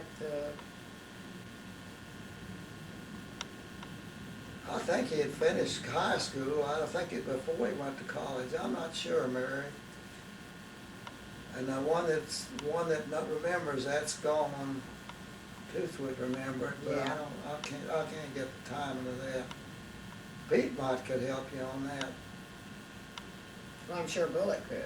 but Bullet could too. Oh, Bullet could, yeah, he could get you all straight on that. But he graduated from Baylor, and then he went out and joined Yeah, the Air Force, well, didn't they gave that whole basketball team at Pascal High, they gave him a scholarship at Baylor. he? Oh, is that right? Yeah, I didn't know Bullet that. went to Baylor on scholarship. My They God. won the state basketball that year, My God. and I thought he got his scholarship on diving. no, it was, well, he dove while he was at Baylor, but he got his scholarship on the high school. Well, when did he get married? Well, he got married, he was still going to Baylor. Oh, he was. He married Mary, yeah, and, What was she like? well, she was pretty good. I mean, when they first got married, she went out and got prospects for selling siding. Mm-hmm. You know, her daddy, he sold this, wasn't vinyl then, it was, I guess, this asbestos siding. Oh, And they were selling that stuff, and then they were taking jobs, repairing houses and stuff like that. And Bullet went to work for him, and between him and Mary, well, Mary made the contacts in the daytime, and she'd set Bullet up for an appointment then that night with whoever wanted some prices or something, you know, on a job. so he was doing that plus going to Baylor. Huh? Yeah, Bullet was going to Baylor in the daytime. And then the first grandbaby arrived. He had it tough too, boy. When Yeah, I he bet started. he did. Well, Mike was born somewhere in there too, Yeah. wasn't he? Mike? Well, Mike was a little kid Yeah, then. but he was born somewhere. Yeah, during his period yeah, of he Spain. was. Yeah. Let's see. I don't remember what year Mike was born, but But Mike he'd rather come over to our house and stay home. You know how the trouble if they'd come after him and he wouldn't want to go home. He'd think they was killing him while he was bawling. He loved to stay with men too, so he wanted to live with us. Well, tell us about the not hurricane, the tornado in Waco, Pete. Oh my God. Well, 1953, we were all back in the back there, and You know, where, in the back of your house, or? we were back to the shop. I Oh, was you were at at work. work. It was about 16 or 17 minutes to 5 to quitting time. And that thing, it was, then we didn't know much about warning or anything, you know, about tornadoes, but anyway, where in the shop we could see it was raining like the dickens. The rain was, instead of coming down, it was just raining just Sideways. right on a level, yeah. And anyway, we didn't realize what was going on, so at 5 o'clock came in, and Bullitt he was just home from a furlough or something out of the Army. I mean, not Army, but Air Force. Air Force. And he came and got me down at the shop, and we went on home, and we didn't know anything had happened downtown. That's where the hurricane hit. And so after we ate supper, we decided to get in the car and see what was going on. We thought they'd had a big fire downtown or something. You didn't know that a Radio tornado was off would and hit? everything, and you couldn't, the phones were out of commission. They called me and talked to me down at the shop about the time all that was going on, but there was a lot of telephones that were out. Oh. And so we went to investigate. So we went down Waco Drive, and every one of those streets were blocked off towards town. You had to turn right off Waco Drive to go down to the main part of the town. And we had to circle down, come plumb down the river, and then go back down LaSalle and go back home. We couldn't get downtown at all. But the next day we went down there, we parked and we walked downtown, and it was, but we heard later on that night then on the radio that they had a tornado downtown. But we heard it, you know, how bad it was, but we had to go see it to really realize it. Golly. But boy, some buildings were just like an earthquake, they were just flattened. But it didn't hit anywhere near where you were working. Well, the wind blew hard, but we weren't right in the path of it. Oh. But we could hear the noise of, you know, how they say a tornado sounds like a freight train roaring or something. Well, we heard that, but we didn't realize, we were within about 2 blocks of it, but right in the heart of it. Golly. We were that close to it. Well, how many people were killed? I don't remember how many, Mary. There was a bunch of them, though. I don't know if there was 100 or how many. There's a bunch of them. I heard there was one building that just totally That was that caved in. old Dennis, some furniture store had, somebody at Dennis furniture store. It was down there on 5th and Main, or 5th and Austin, which is Main Street. And it is all the upstairs, the floors, I believe it was 5 floors, it just all fell down. And most of the people that killed were in that building. There was one woman that had been operated, I don't know, I think as many as 100 times. She'd been so mangled up, you know, and Gosh. I guess she's probably gone now, but dead now, but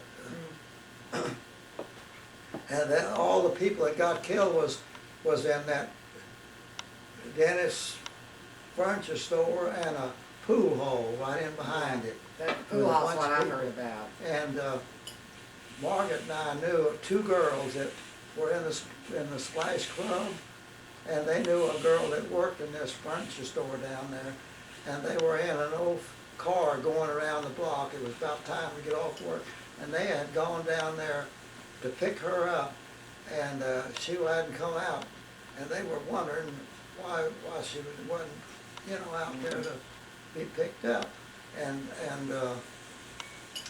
one of them went out and went in the back to get her, and the building collapsed while she was in there, and that girl got killed, and also the one that she went after.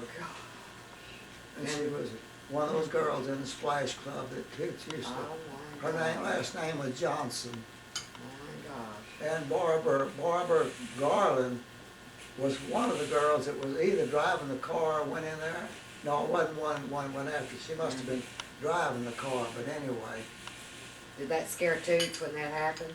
Well, at the time, you know, we didn't know what the hell happened. Well, what happened to the radio? It just went out of Well, no everything radio went out. communication? Telephones went out, and everything. No radio? Yeah.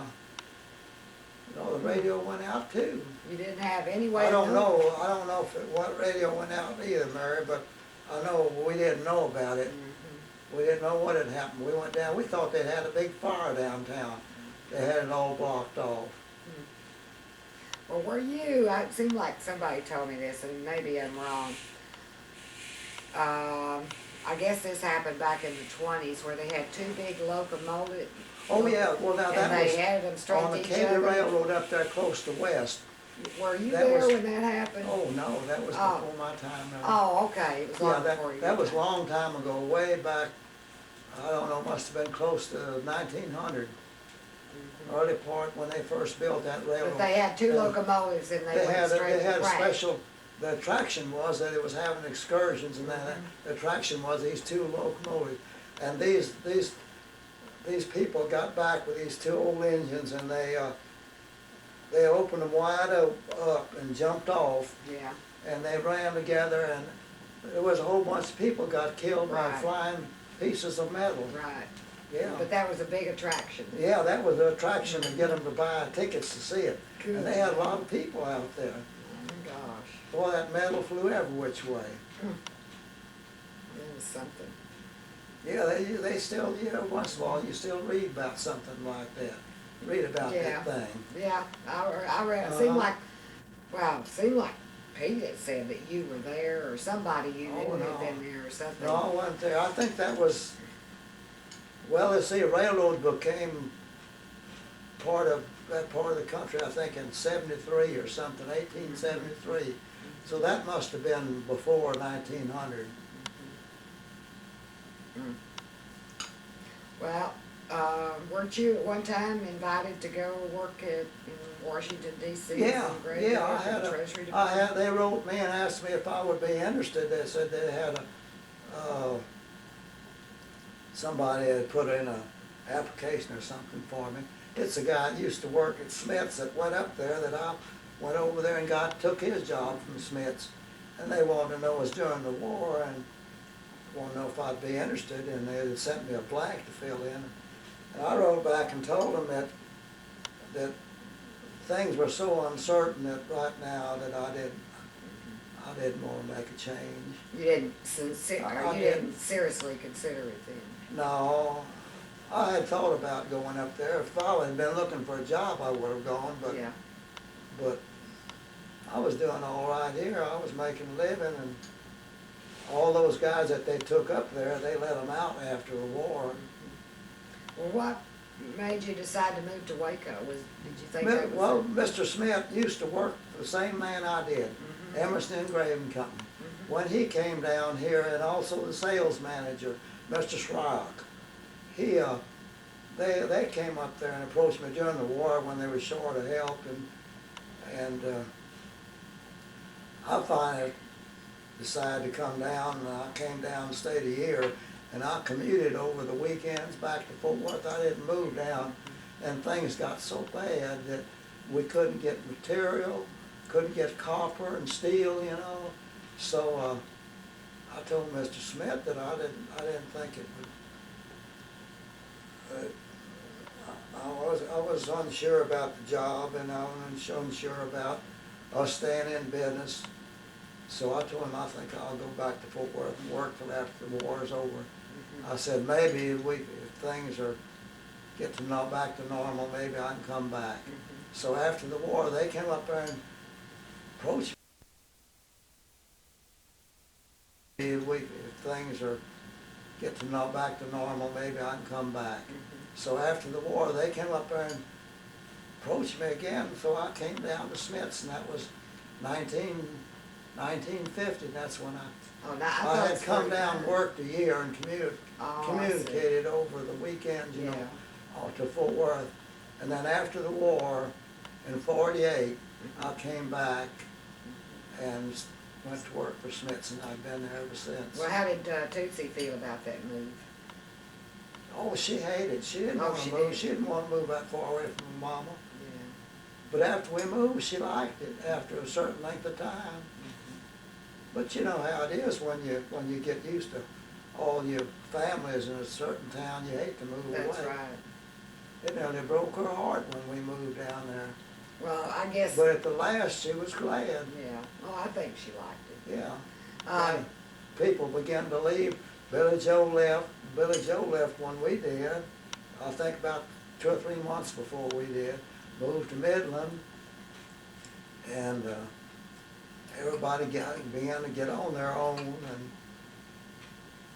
that was '48, see, and I, Petey and Bullet had already moved out of the house. Or did they didn't move to Waco with you, did they? oh no, when we moved to Waco, well, Pete stayed up there at some old apartment house up there, and he was had a little old job, not making a few dollars, and he was playing in a band, beating the drums. He'd play for Bob somebody. You've heard him talk Oh, about it. yeah. Place there on Magnolia Avenue. Well, where was Bullet? Was he in the Air Force then? Oh, now let me see. That would be about 42 when we first moved to Waco. I mean 48. I'm not sure what. See, Bullet worked for the crippled kids there in Fort Worth. I forget what they call that now. Oh, yeah, but I think that was after he got out of the Air Force. That was probably later on. Yeah, well, first he taught school for 1 year Yeah. down at Hondo. And after a year, then he got him a job, but I don't know the year. Let's see, he got out of the Air Force in '53, I believe it was. And then he worked for this crippled kids place Yeah. there. Yeah. And then, what did he do after that? I guess then is when he got with old White and went in the hamburger business. Oh, okay. Well, so you and Toots moved to Waco, and it was just the two of you, and Yeah, the yeah. boys were off doing their Well, when we own first thing. moved, Pete, he went to Baylor for a while and started taking that accounting business, you know. And he and some other guy, I don't remember his name, and they would come out to our house out there, and they had a machine or something. They didn't have computers then. And he would work, and boy, they would have that stuff scattered all over, rolls of that paper stuff. Yeah, the tape. And then the darn little devil run off and got married when he was 19 years old. Well, that's what I was coming to next, Pete. What was your reaction when you found out he had run off and gotten married? Oh, God, Pete and I did. And the thing worse of the thing, he didn't even have a job. He got married, don't tell him this now, he got married, and I don't guess he had enough money to go run and get him a room. He went to Mary's, Mary Delson's. Yeah. You know, she died here about Yeah. 6 months ago, well, a year ago. And he went and asked her if he could spend the night there with his, well, that's where he and, what's her name, spent. Jerry? Jerry Yeah. spent the Their first night together. first night. She was 16 and he Then was he 17. had an old Plymouth that I had given him. I got it from, where did I get that old Plymouth from? I forgot now. I think I bought it for $200. And I gave it to Petey, and he took it on to Shreveport with him. Well, Tootsie And he told lived with his in-laws. what were they? Well, I think they were, they were the aunt and uncle. Oh, okay. Aunt and uncle to In Jerry, I Shreveport. think. Wasn't that in Shreveport? Yeah, in Shreveport. And each time that Jerry had the baby, well, Toots was over there. Yeah. The last one, when Terry was born, well, she went up there and stayed about 3 weeks, and they began to think that Terry wasn't going to ever be born, so she came home. About the time she got home, well, then Terry was born. Gosh. So we had to go back up. We went back up there then next weekend or so. Well, Tootsie told me a story. I'm going to ask you if it's true. Yeah. She said that Tate called and told y'all that Petey had run off and gotten married. Well, maybe she did. And you sat on the sofa and you had your head in your hand like this and the tears just dropped to the floor. Is that a true story? Well, I don't remember that part of it, but it could have been so, because he didn't have a job, Mary, and it, my God, he didn't know what he was getting into. Well, you waited till you were about 30 years old, so you Yeah, were I old was enough. 29. Yeah. I was 29, yeah. So then all of a sudden you had 2 granddaughters. Yeah, and no job. Pete never did make any money until he got his diploma. He had a hard time. Don't tell Pete this, but we'll leave it alone. I better not tell it. No, you tell us. What? But they'd had it tough. Oh, I know they did. But they got married too young, didn't they? Oh my God, she was 16. 16 and Pete was 19. But he didn't have a job. Yeah. Run off like that. What the hell do you think he's gonna live on? He's gonna ask Daddy, maybe. What was Tootsie's reaction to that? Did she think he'd lost his mind? Made her sick. Oh, I guess it did. I know it made me sick. Tootsie never was much to unload on anybody how she felt, but Yeah, that's true. I know she was quite upset about it. Well, were you just as upset when you found out they were divorcing? Well, it kind of came on so slow that, You expected it? yeah, we would go down to Houston and we'd take the kids somewhere and Pete go, but Terry wouldn't go, or Mm-hmm. we knew there was something going on. Oh. Well, what about Mary Jean? What'd you think of her? God. But Maybe not- we ought to I change the better not subject. better not say anything about that. Well, we come to wife number 3, Pete. This is being recorded, Mary. For prosperity. Yeah. Well, Okay, well,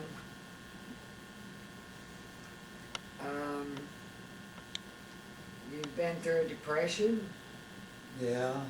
tornado. But the depression never hit us so bad as it did a lot of people. Well, you were lucky. I know it. I never was out of a job.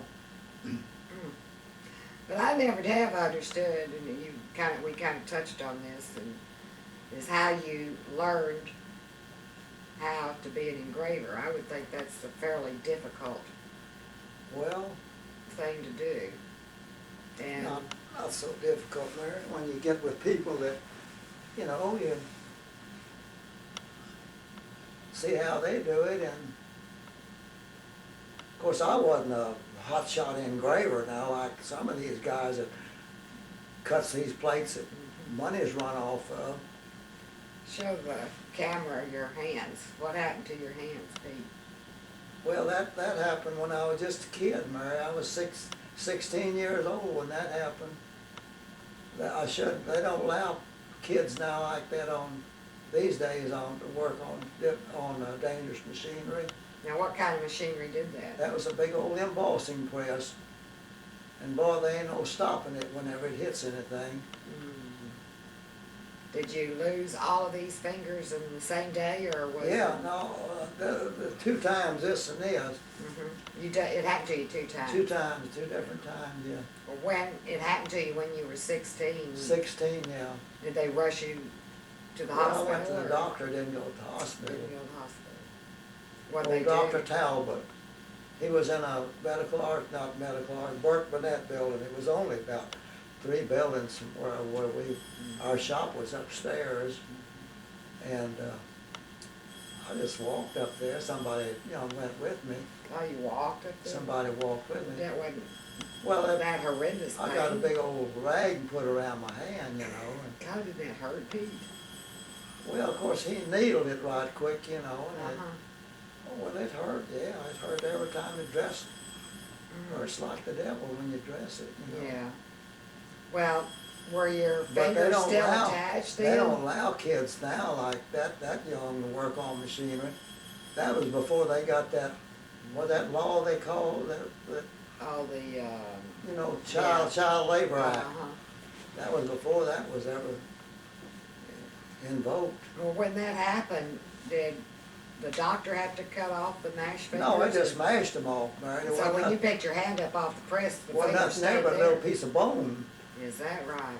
Yes, So all he had to do was just sew up the That's all, ends just and that's trying it, to get that skin. wrapped around. Yeah, he didn't do as good a job as he should have. He should have taken some of that middle out of there and then wrapped that around more. Uh-huh.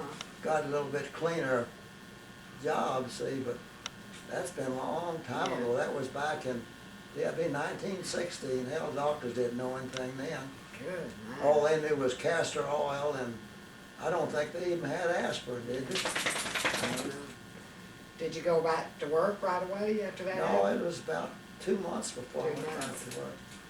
Oh, I got my wages, what little they was, I don't know what I was getting, but then I got a flat settlement, Yeah. out of it. Oh, did you really? Wasn't much, it's just a few hundreds all. Is that right? Well, but you were able to go back there to work after? Oh, you- yeah, I went back, Well, then, when did your other hand? This one get- happened about 1923. That was later. Same thing, same Uh-huh. thing happened. Same thing, I was doing the same thing with paneling cards. It's a close feed, you don't have about that much room. It sticks out from what this thing comes up and down. Good. Big old thing, bow, So you had bow. to work fast. Yeah. then. Well, how long were you out of work when you hurt that hand? I don't remember about that one, Mary. I don't think I was out a lot. I went back with this one more sooner because I didn't have to do much.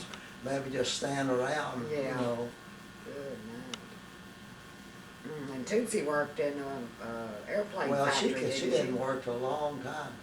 Yeah, she could feed one of those, but she didn't feed those dangerous things.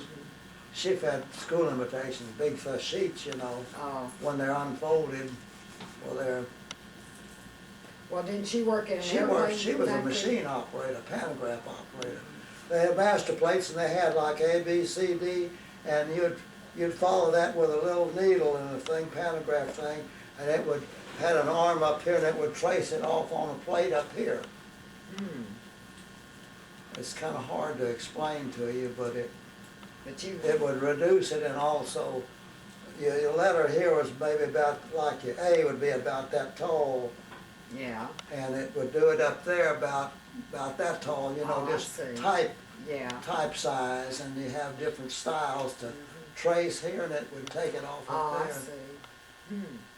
You'd Well- coat your plate with something, we called it ground, and it would coat that plate, was acid resistant, but that little needle would scratch through that ground, then you'd etch that plate, and where that little thing had been scratched, it would etch down in that copper, and then that would be when you turn it over, it would be like looking at something through a mirror. It would be, Backward. it was backwards on the plate, but when it was printed, it would be forward, Yeah. see? So you always had to think backward. Uh-huh. Well, what about Tootsie's job in the airplane factory? Oh, she worked at that, Consolidated? well, it's not, the General Dynamics now, it's where Stevie works. And she was a inspector on aluminum. They were building those B-17s and B-19s. She went to work when they were first making airplanes for England. My That's when gosh. had those old Yeah. prop planes. So that must have been back 43, And something. she said some aluminum would come in there and be so bad that she'd have to reject it. And whenever she rejected it, well, it went back. That was it, huh? She was inspector on that stuff, is what she did. She had a little old, measuring, I forget what you call measured, and she'd have to measure those sheets every once in a while to see that they were right thickness. And she'd have to look at it to see if it was marred up anyway, that would weaken it or anything. Yeah. Oh God, she was working out there when Roosevelt came through there. When he was president, see? Yeah. Did she get to see He him? came in there in 33, you know, and he was there for 12 years. Yeah. So he was in there till about 45. And she was working in there when he came through there. I'll be darned. He made some kind of kite on some kind of a little card, and he inspected the factory. He just looked at it. And Did she get to see him? Huh? Did she get to see him? Yeah, she got to Oh, see she him. did. Yeah. She never told And me they that. were, he had somebody that lived out there, out at Aledo, that's a little town out west of Fort Worth towards Weatherford. And some kin to Roosevelt. I don't know whether they're cousins or what, but anyway, when he came there, he stayed out there, and he went out there in a car, and they say that road was just lined up with people wanting just to get a glimpse of him. Do you remember the day he died? No, I don't. You don't? I don't. I know. I remember it happened. I remember it happened, but I don't know this word. How did you feel about Truman taking over as president? Well, I don't know. Or I hadn't given much thought, to tell you the truth. You weren't you liked Truman, you weren't upset about Harry Truman? Well, wasn't nothing. No, you didn't have any. Nothing to do about it. Yeah. But I think Truman was one of the great presidents. But at the time, there was He saved some a lot. questions, weren't He there? saved a lot of American lives. What was your reaction to the atomic bomb? And Well, I think that was a lifesaver for Americans. Japanese too, because if they had to go into Japan, those Japs would talk about them defending. They defended those islands, and no telling how they never would have got them out of those places in Japan. well, who was They'd your had to kill every one of them before they'd quit shooting at the Americans. who was your favorite president? I guess Roosevelt. Roosevelt. Who was president when you were born? 1900. Does anybody know that? I don't remember, unless it was Taft. Cooley. Well, I Cooley remember, was I the remember, president. I was growing when Coolidge was Yeah. president. So it would be, Taft was one of the great presidents. He was the only president we ever had that had become a chief justice. And he was a chief justice after he served as president. And he did a lot while he was in there. People don't realize it, but I've got a book about all the presidents, and if you ever want to read it, well, it tells all the things that they did during their life. I've got a set of books from the Reader's Digest that how America got started, you know, and about each president's an article, 2 or 3 pages about each one of them, the things that they did. Well, how did you feel about President Hoover? I didn't like him. You didn't like him. I didn't like him because when he was in there, they had soup lines, and people didn't realize how bad the country was. But I'll tell you, there was a lot of people went hungry. But it wasn't all his fault. Did you like President Nixon? I thought he was pretty good. He was a good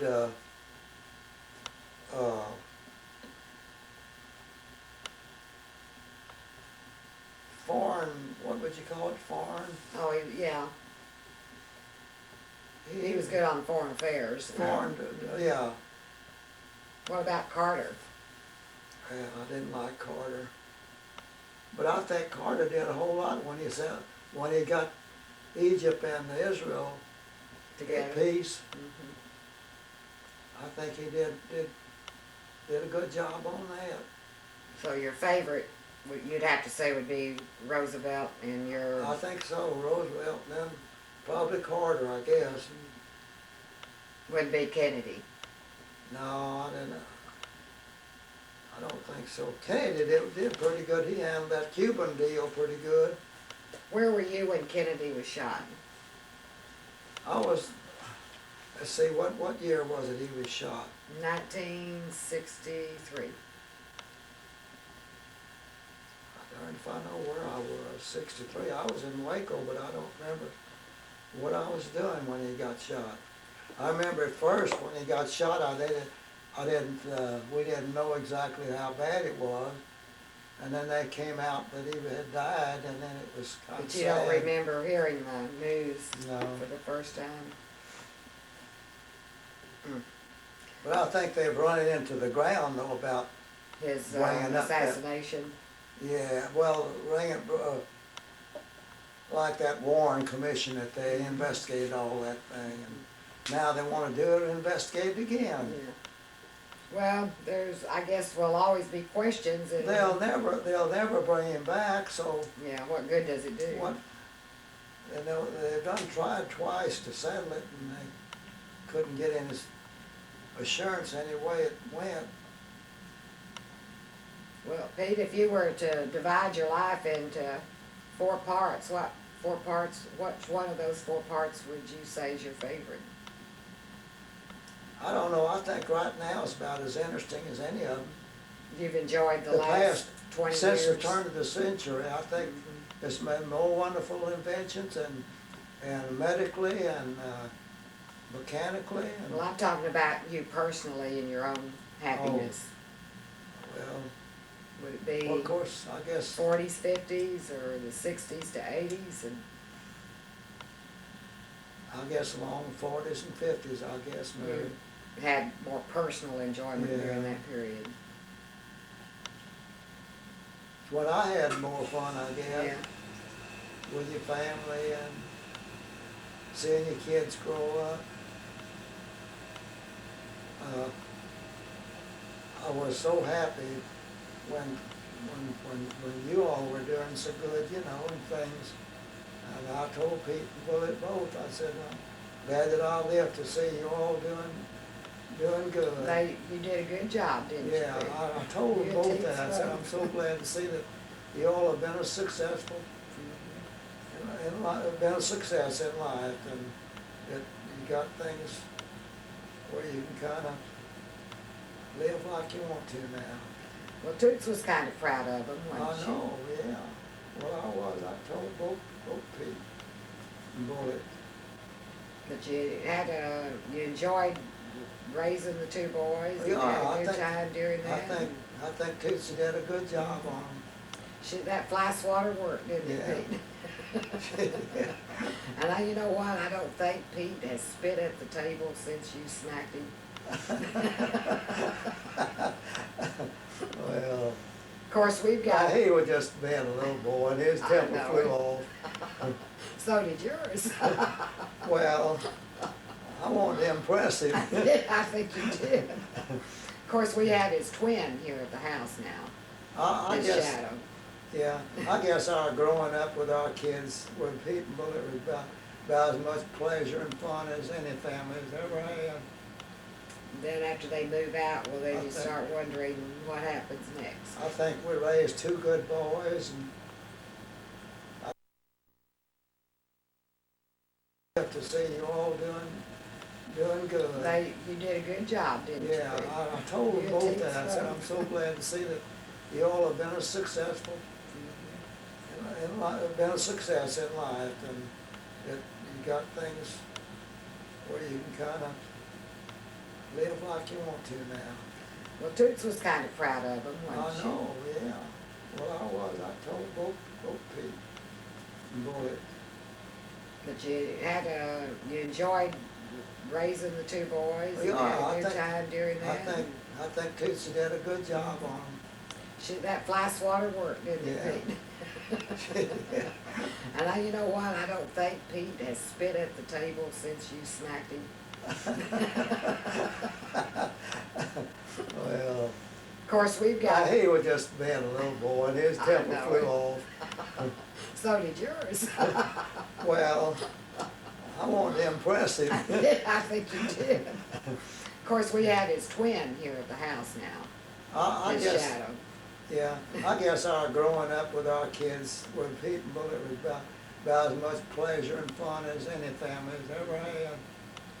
Then after they move out, well, then I you think- start wondering what happens next. I think we raised two good boys, and I don't know if we could, had to do it over, if I'd want anything different.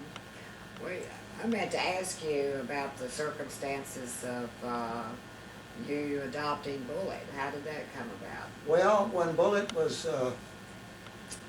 was younger, see, I asked him one day, we got Toots and I got him and asked him, we asked him about, Bullet, you getting old enough now, would you like to change your name and be adopted and everything? And he said, yeah. I said, now Bullet, I want you to be sure now, you're old enough now to know what you want. So we had it all fixed up, and How old was he, Pete? he must have been about 12, I guess, or Okay. 13. And I told him, I said, you're old enough to know what we're trying to do now, Bullet. If you want me to adopt you and you want to change your name, and he said, yes, that's what he wanted. I didn't want him to come back later on and say that he was sorry and that he didn't like it. Yeah. And as far as I know, he's all.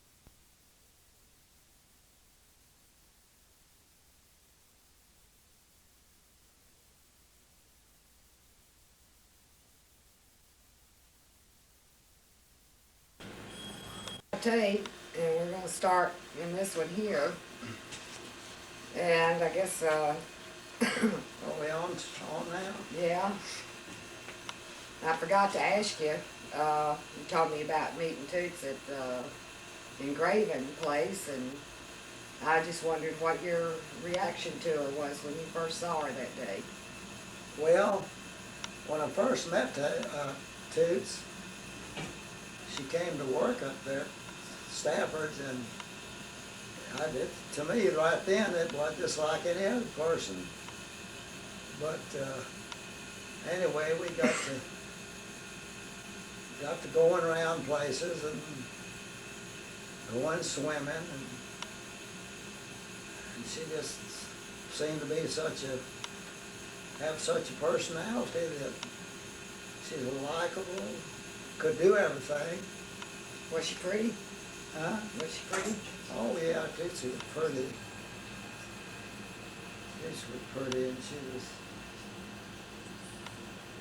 her personality though was just great. That's what I guess got me. What kind of wife was You she? couldn't. I thought Tootsie was cute. Oh, She okay. really was. She was. Everybody said she looked like Rita Hayworth. Well, she was. You couldn't help but like her. I never seen anybody that knew Toots and didn't like her. Everybody was crazy about her. She all the work she did for the Red Cross and at those meets that they would have for the instructors of swimming, and everybody thought so much of her. And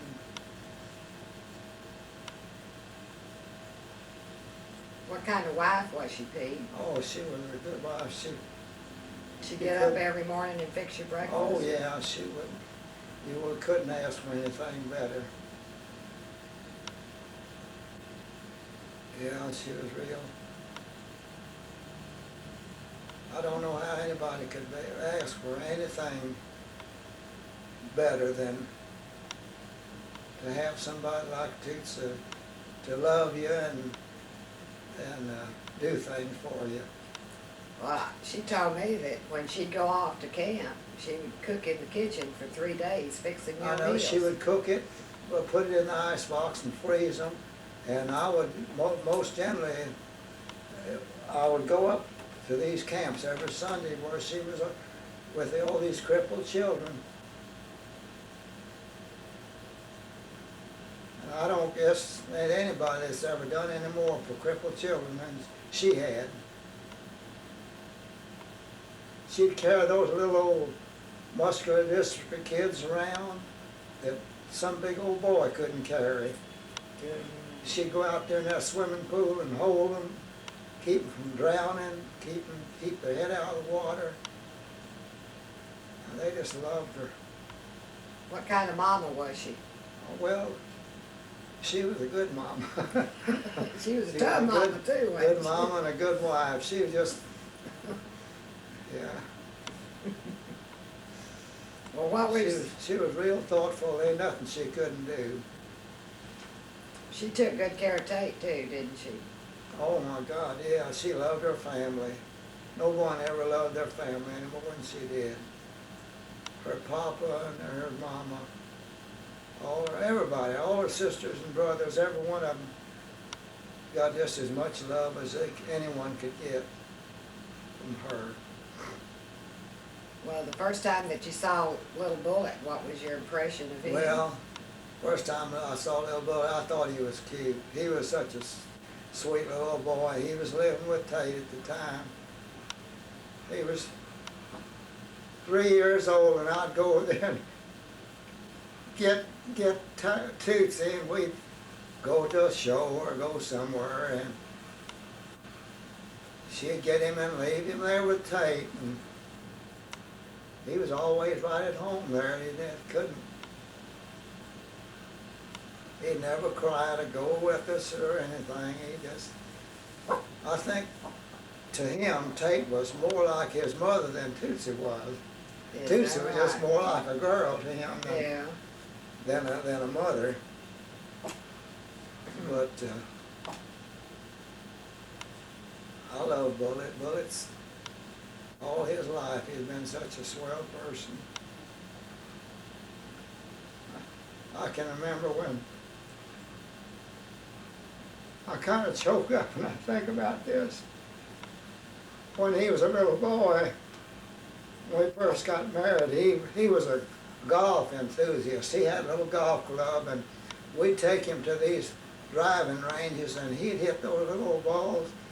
And one time we was out there, and he swung at a ball, and he fell over backwards and hit his head on the chain out there and cut his head there, and we had to go home and cut the hair out and put a little Band-Aid on it, and it was bleeding like a little stuck hog. Well, did But he used to amaze the people how he hit that golf ball.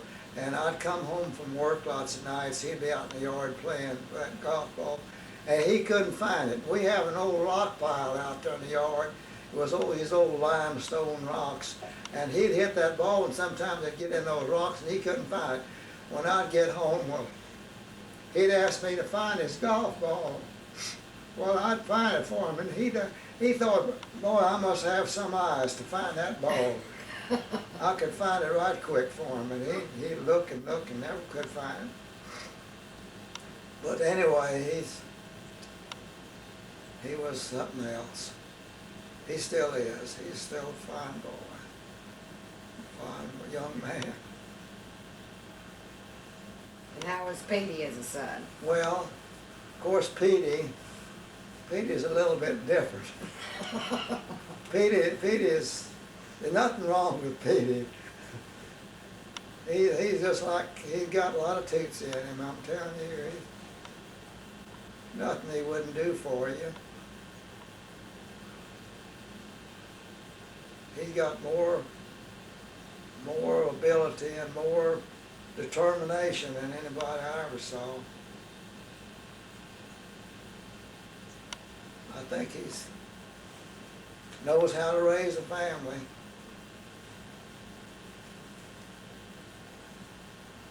Is it hard for you to believe that he's 58 and Bullet is now in his 60s? Yeah, it is. It's kind of hard to it's hard to realize that. And how many grandchildren do you have now, Pete? Well, the grandchildren, I got 6 grandchildren. And, well, let's see, counting Bullo, you got to count him too. Well, he's a great grandchild. Yeah, Bullet. Have a chance, Bullet, little Bullet. Oh, our Mike. Oh, Mike. Mike, because Bullet's my Yeah. son, see? that'd be 7, wouldn't it, with Mike? And how many great-grandchildren? Let's see, 2 girls, 2 boys, and 2, that's 6. Counting Larry, Well, he would be great. yeah. It'd be Terry's Great, children. yeah, that's would be great, great. yeah. Well, that'd be just, And Mike's children would be great. 7. Let's see. You got for grandchildren, you'd be Mike, Stevie, Terry, Got 7 Larry, grandchildren. Bullet, and Larry. 7, right? 7 grandchildren. Let's see, Terry's got 2 great-grandchildren. And then Stevie don't have any. Mike has 2. 2. So you have 4. Great. 4 great-grandchildren now. 4 great-grandchildren and 6 grandchildren. Yeah. Well, if you could sum up your life in one word, Pete, what would that word be? Well,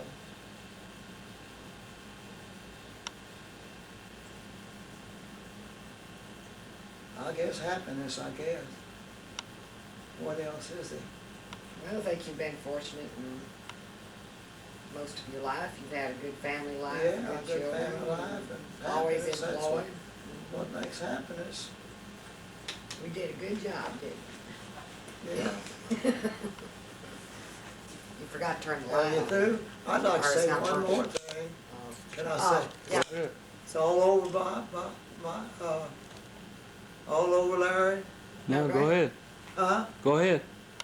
Well, one thing I want to say is that I think both my sons have done well in selecting their mates.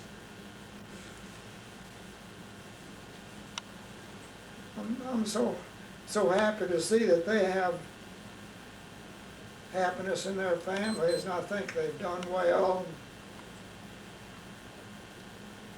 Kind of choke up when I think about when you get old and you have to leave all that. But that's part of life, and Well, we've known each other for 23 years now, Pete. yeah. Doesn't seem like it, does Yeah, it it? seems like we've known each other all our lives. It's been been a lot of happiness we've had together. Well, I asked you about your first impressions of everybody, but you did. I forgot to ask you what your first impression was of me and Larry. Oh, great, I'm so happy. I never I'm will. so happy for Pete that he's got you all. I never will forget that Labor Day weekend. Petey called Tootsie on the phone and he said, "Tootsie, I'm coming up there to go to Lake Whitney, and I'm not going to bring Lou. I'm going to bring somebody else." Yeah. And Tootsie said, "Oh, you are." Uh-huh. And Lou had promised you she was going to come. Well, when did they spot the ring, Mary? That's what I want to know. Somebody's. Harley spotted it. They didn't know you. Tootsie spotted it, but she you all didn't were say married. anything. You did, and somebody saw the ring, and then they went, "Did you see that ring? They're married." Well, you know, Petey ate a hamburger with one hand. This hand was down here, and he was eating a Really? hamburger like this, I'll be darned. hiding that ring. Well, Tootsie knew it, but I didn't know anything about Yeah. the ring until later on. He was scared to tell you anything. Why? Why? Third marriage. Well, He hadn't known me Well, for 3 weeks. Bullet had gone through the same thing. Just something else for you to worry about, Yeah. Pete. Plus, I had a kid. I'm sure Well, that part of uh, it was all right. Well, just that's another fine. worry. But it worked out okay. Yeah, it's worked out okay. I'm so happy that I'm happy for Pete and happy for you, and that I'm just happy, period. Okay, call it quits. Well, I what do we wouldn't- do wouldn't now? want it- I wouldn't want it to have it any other way. That's true. Go out and buy all the crap food. Basically, all you need to do. This is all like the